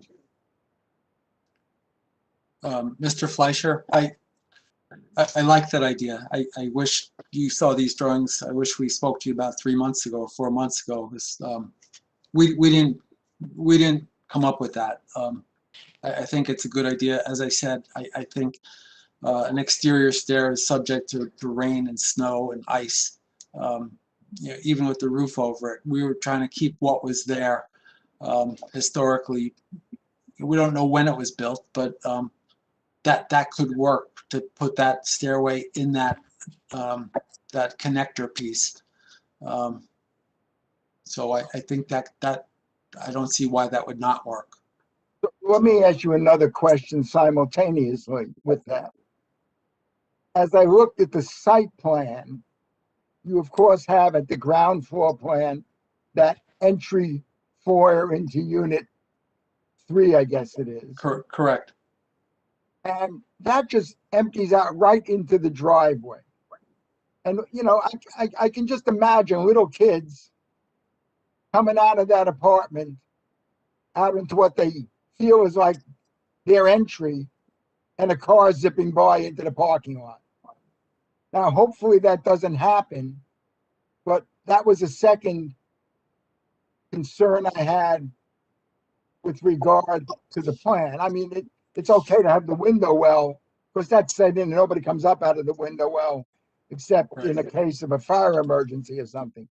But to have the entry there facing in that direction right out onto the driveway was another concern I had with regard to the plan. And I'm just trying to figure out if there's a way of dealing with both those issues together, perhaps even Unit 3, if you will, somehow entering from the same side as where that exterior stair is now, as opposed to directly off the driveway. Again, I'm asking questions because there really isn't a chance to have that kind of discussion beforehand. Correct.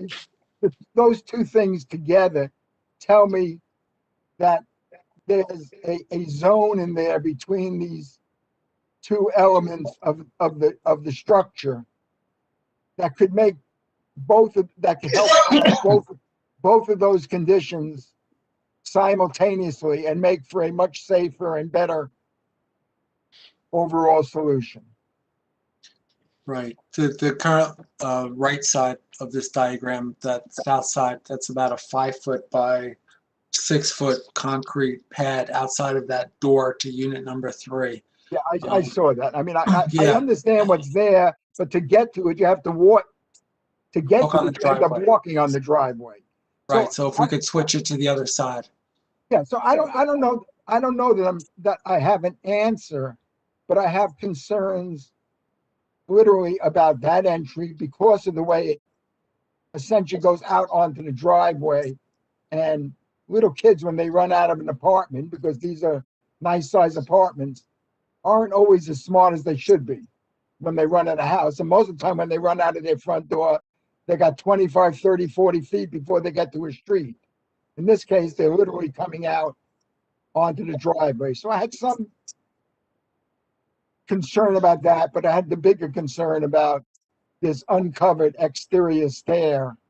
And I think they can both be solved in that zone that I referenced. Right, and then no one walks on the driveway.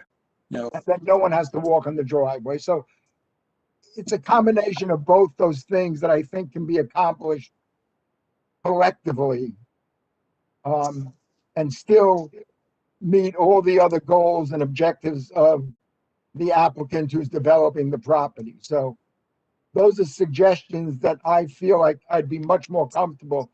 I don't have a problem with the lot size or other things, but I do have a problem with those 2 points of entry, and I think there's actually a good solution. Yeah, I think those. I know you're able to do it. I know you're able to accomplish it. Yeah, I think those are logical suggestions also. Those are my 2 issues, or what my 2 concerns were. Thank you. Mr. Moore, do you have any questions?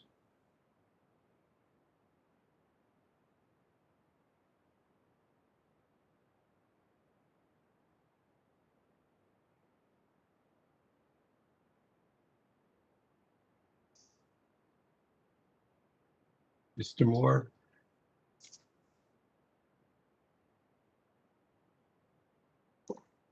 Having trouble unmuting.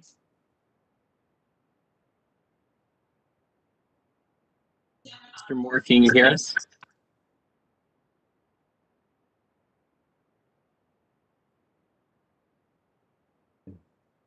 I'll come back. Mr. Church, do you have any questions? No questions. Mr. Simon, do you have any questions? No questions. Ms. Gilmer, do you have any questions? No questions. Mr. Vieira, do you have any questions? Yes, question for Mr. Sionas. You mentioned regarding the impervious coverage for the parking lot, you are accommodating 6 parking spaces. You mentioned that you will be adding a little bit of asphalt. Your sheet SD101 shows a decrease in impervious coverage. So can you talk a little bit about that?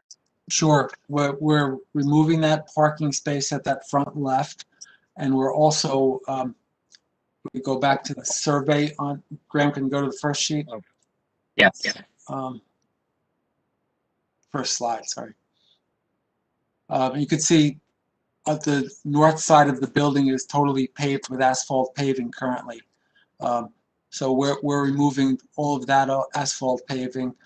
In addition to removing that gravel driveway, and the gravel is considered partially impervious.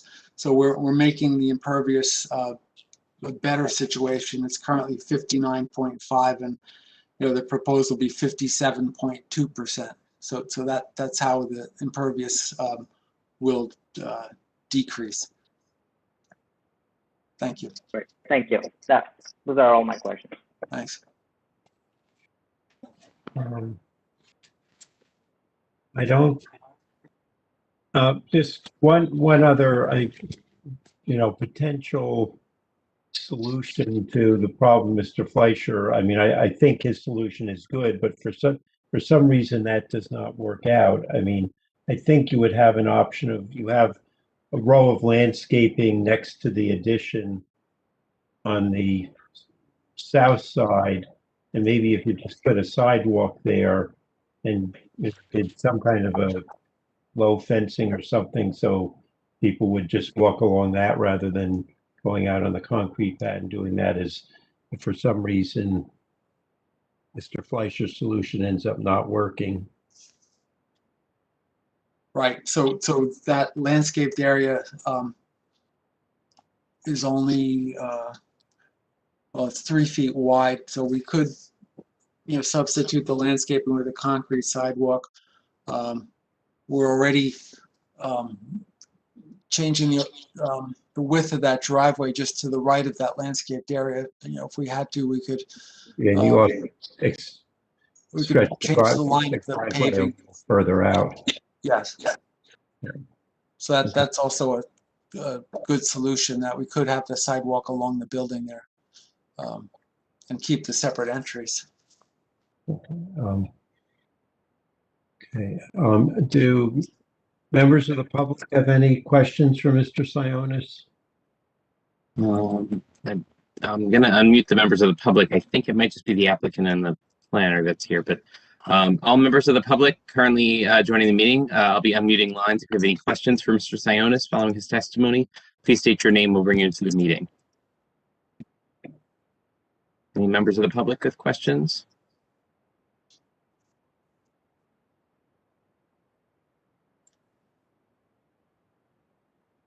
Okay, Mr. Chair, I'm not hearing any inquiries for. Okay. Alan, you want to call the next witness? Yes, William Stimmel.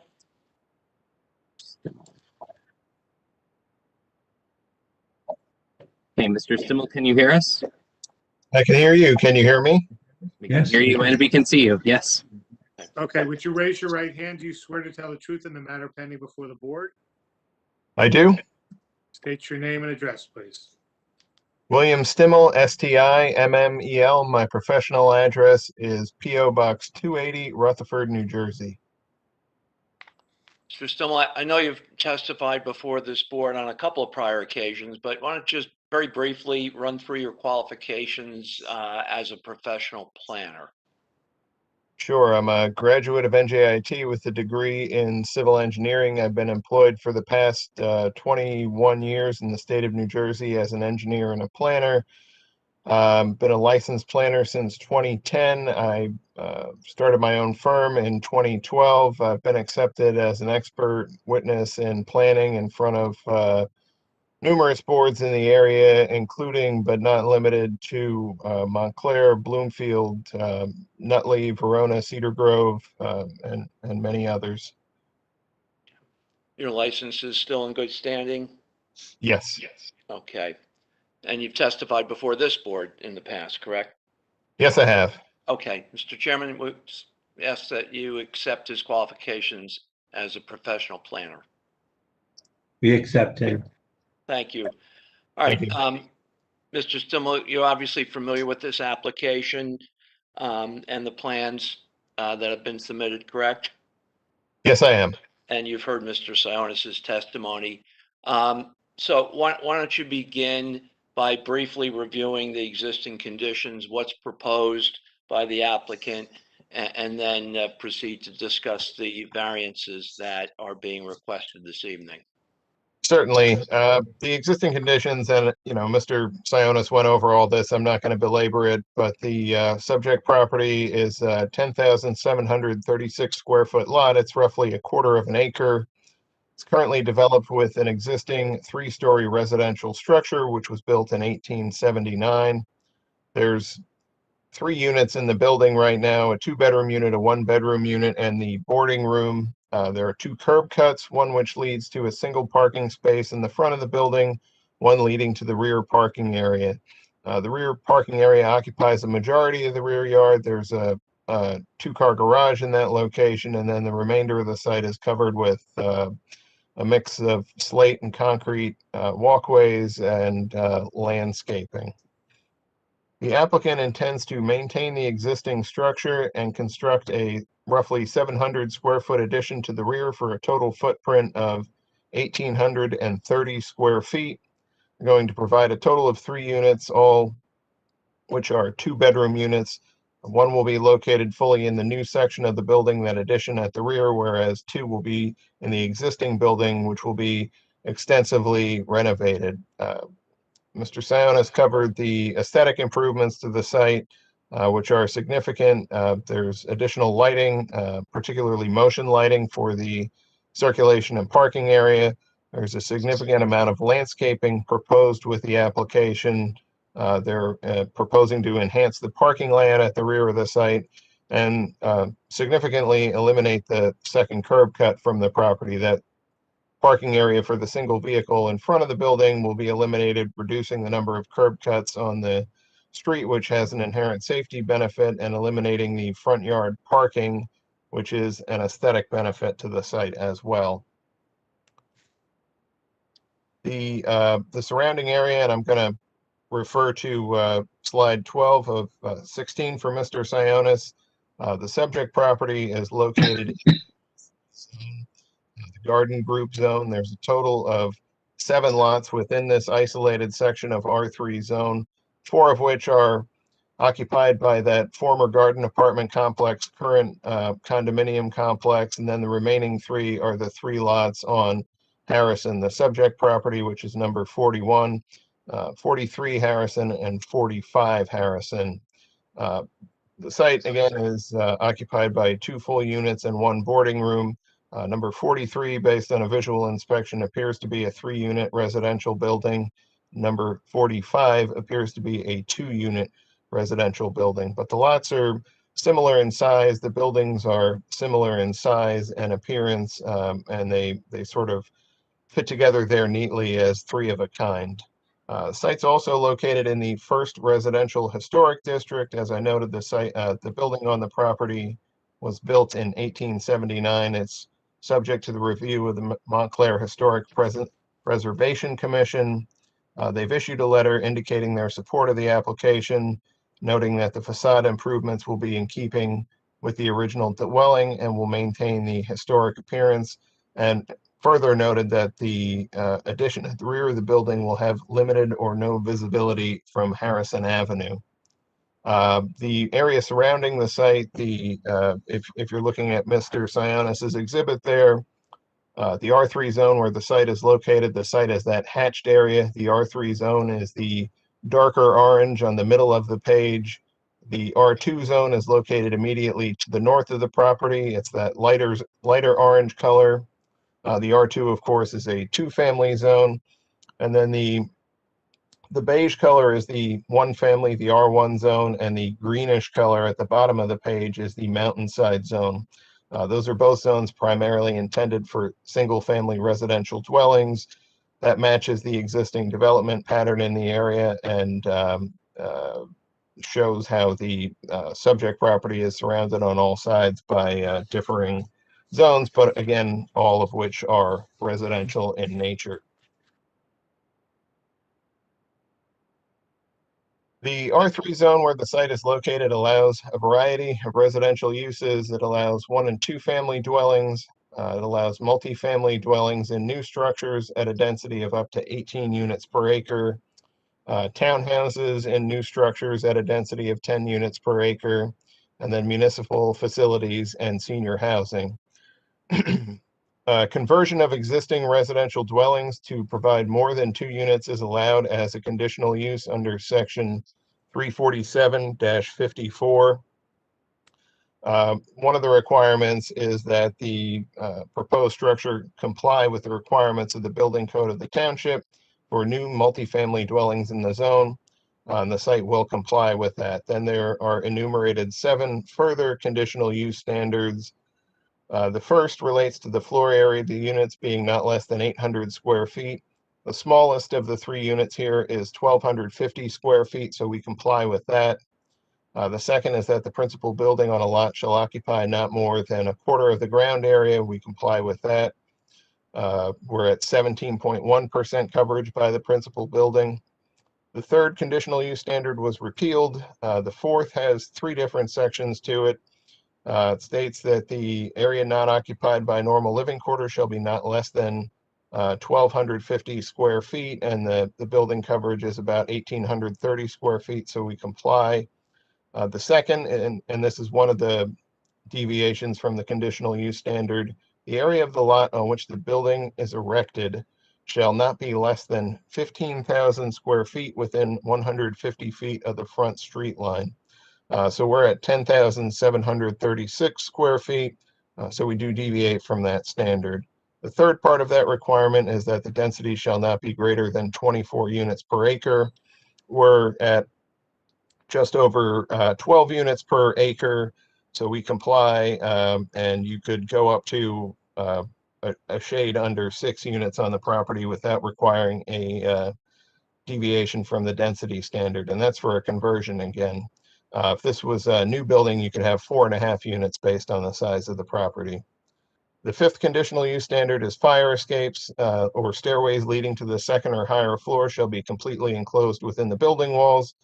As the plan has been presented, we do have a deviation from that standard for the existing second floor access, but based on the comments from Mr. Fleischer and the response from Mr. Sionis, it sounds like we will be able to revise the plans to eliminate that condition.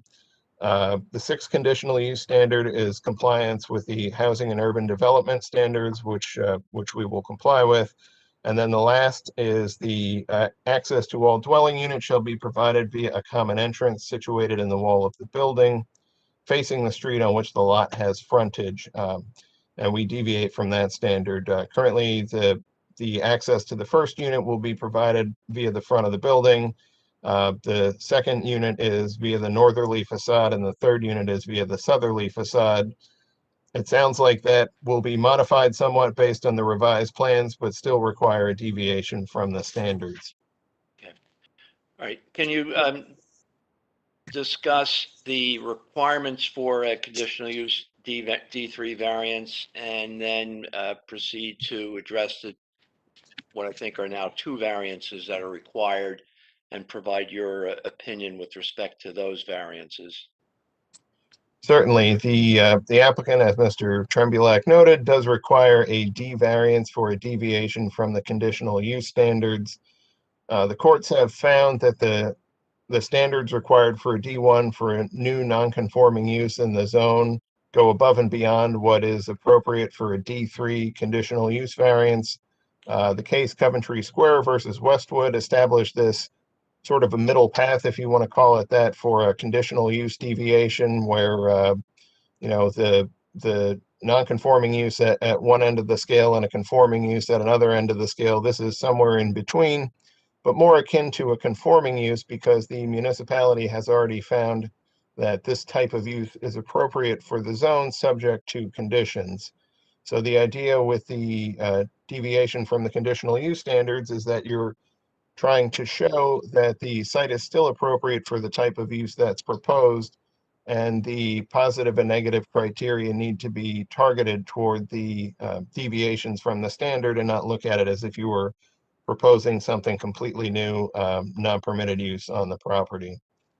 So the first deviation that is still applicable to the property is the lot area within 150 feet of the street line shall be 15,000 square feet or greater. Presumably, this is done at least to some extent to limit the appearance of overcrowding, putting too large a building on the lot. In this case, the appearance of the building will be maintained from Harrison Avenue. It will be harmonious with the adjoining residential structures on number 43 and 45. It's certainly a different type of use than the garden apartment or condominium buildings which exist to the north of the property, but the site is located within the historic zone. It will maintain that historic appearance, and to that end, the Historic Commission has granted their recommendation of approval for the property. Again, the addition is going to be hidden from view via Harrison Avenue, and also notably the parking requirement, another aspect of the lot area, is going to be satisfied. So we believe the site continues to be appropriate in spite of being undersized based on the conditional use standards. Then the separate entrances being provided in the north, south, and west building facades, or depending on how the plan is revised, just the north and west facades. We're maintaining the existing residential entrance from the westerly facade of the building toward Harrison Avenue. The proposed entrance in the southern facade, if it stays at that location, will be hidden from the street. It's set well back from the front property line. It's recessed into the building. There's landscaping on either side. And then the north entrance will essentially be maintaining an existing condition. I think if I understand Mr. Fleischer's recommendation or suggestion correctly, his intent would be to do something similar with the proposed entrances based on the modified architectural plans, but just push them further back to where that, I think he called it a knuckle, is between the existing portion of the building and the proposed portion of the building. The nice thing about making that modification is that you're actually putting the building entrances closer to where the parking is. Typically many of the trips or most of the trips oriented to and from the buildings are going to be via the parking area, particularly when the residents are going to be carrying things or bringing small children with them. So I think decreasing the distance from the entrance to the parking area certainly has a benefit in and of itself. So that's the positive criteria. The negative criteria is that the applicant must demonstrate that there is no substantial detriment to the public good or no significant impairment to the zone plan and zoning ordinance based on the deviations from the conditional use standards. Based on my review of the materials submitted, as well as the testimony from Mr. Sionis, I don't see any negative impact, no substantial detriment associated with the proposed project. I think the applicant, through his architect, has demonstrated willingness to modify the plan to address the board's concerns. I think basically what we're proposing to do is take the 2 dwelling units plus the 1 boarding room, replace those with 3 units, make significant improvements to the property, including the aesthetic improvements to the facade, the lighting, the landscaping, the improved parking area. And at the end of the day, you've got a historic building being maintained in excellent condition, which largely conforms to the requirements of the zone as well as the conditional use requirements. There were 2 design waivers noted in Mr. Petto's review letter.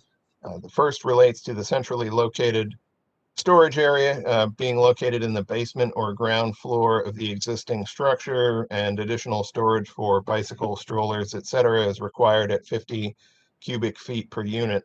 I think the spirit of that requirement has been met. I think Mr. Sionis has indicated that the places in the building where the storage will be accommodated, there is storage for each unit. It's just the fact that it's not centrally located and not all in the basement or ground floor area. But to the extent that a waiver is required, we certainly feel that it's appropriate.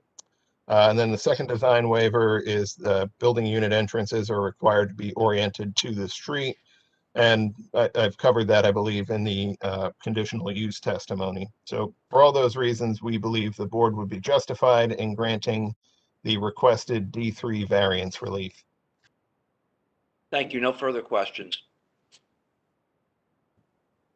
Mr. Fleischer, do you have any questions? I do not. Mr. Moore, do you have any questions? I do not. Mr. Church, do you have any questions? I do not. Mr. Simon, do you have any questions? No questions. Ms. Gilmore, do you have any questions? I do not. Mr. Vieira, do you have any questions? I do not. And I do not have any questions. Are there any members of the public who have any questions of this witness? I'll unmute. We have one public attendee. If there's any questions, please state your name if you have any questions of the planning testimony. Oh, okay. While we're at it, if you have any comments or testimony or statements about the application, this is an opportunity to do it as well. Please state your name if you have any comments or questions on the application.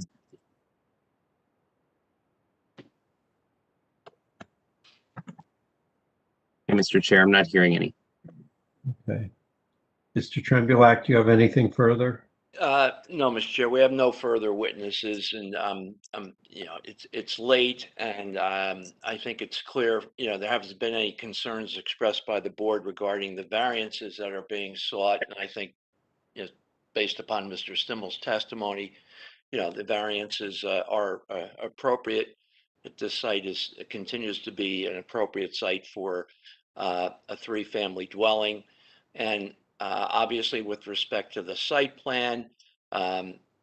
Sionis has indicated, you know, a willingness to address those issues and modify the plans, reconfigure the portion of the building that Mr. Fleischer's referred to as the knuckle, and however the board wishes to address those, we would hope that those would be included as conditions of the approval and that the application would be submitted subject to those conditions as well as the other conditions that we've already agreed to.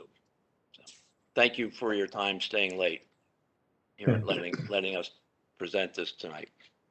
Okay, we'll start discussion with Mr. Moore.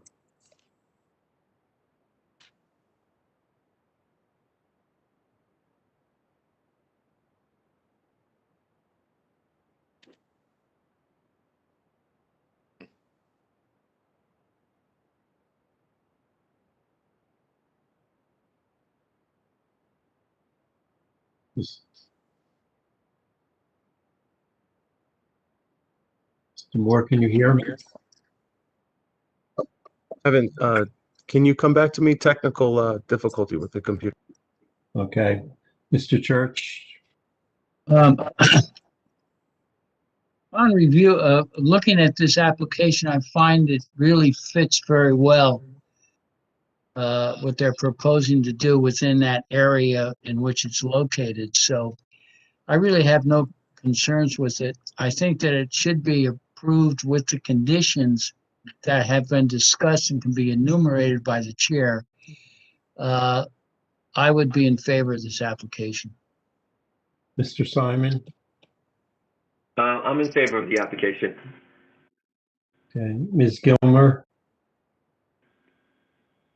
I'm also in favor of the application with the conditions expressed previously by the chair and co-chair. Okay. Mr. Vieira? I'm also in favor of the application. Mr. Fleischer? I'm also in favor of the application with regard to the variances that have been sought, obviously with the exception of the exterior stair. Mr. Moore, are you remedied? Yes, I'm in favor of the application. I'm also in favor of the application. I think the applicant has demonstrated based on the standards set forth in Coventry Square that they qualify for the conditional use variance being sought except for the exterior stairway. I think they're preserving a building within the historic district and putting an addition on that will not be visible from the street. They're maintaining the historic integrity of the building. In terms of the concerns of the ordinance and the conditions, they are able to fully comply with the parking requirements, the setback requirements. So I think in terms of the purposes of the zoning ordinance, they're meeting that and will not have a substantial detriment to the public good or a substantial impairment of the zone plan. In terms of conditions, they should adhere to conditions 1 through 7 in the engineer's report, and they should remove the existing exterior stair to Unit 2 and provide safe access to Unit 3, so access to Unit 3 does not require walking on the driveway. And I'll leave it to them how they're accomplishing both of those things, but I think that's what we discussed. Any other comments? Bill, did you mean 1 through 7 or 1 through 9 in the suburban report? I meant 1 through 7. 1 through 9 requested him to provide testimony, which he did. Okay. Any other comments from members of the board? And if not, would someone like to make a motion? Approval of the application with the exception of the variance for the exterior stairway. A second. Okay, and that's with the conditions I stated. With the conditions as stated by the chair. Any further discussion? Okay, Graham, you want to call the roll? Sure, I'll call the roll. Mr. Simon, Yes. Ms. Gilmer, Yes. Mr. Vieira, Yes. Mr. Moore, Yes. Mr. Church, Yes. Mr. Fleischer, Yes, Mr. Harrison. Yes. Thank you very much. Good night. Someone make a motion to adjourn? I'll make the motion to adjourn. second, All in favor, say aye. aye. Aye. See everybody in mid-July. Hey, Bill. Take care. Good night. Good night, you, everybody. everybody. Good night.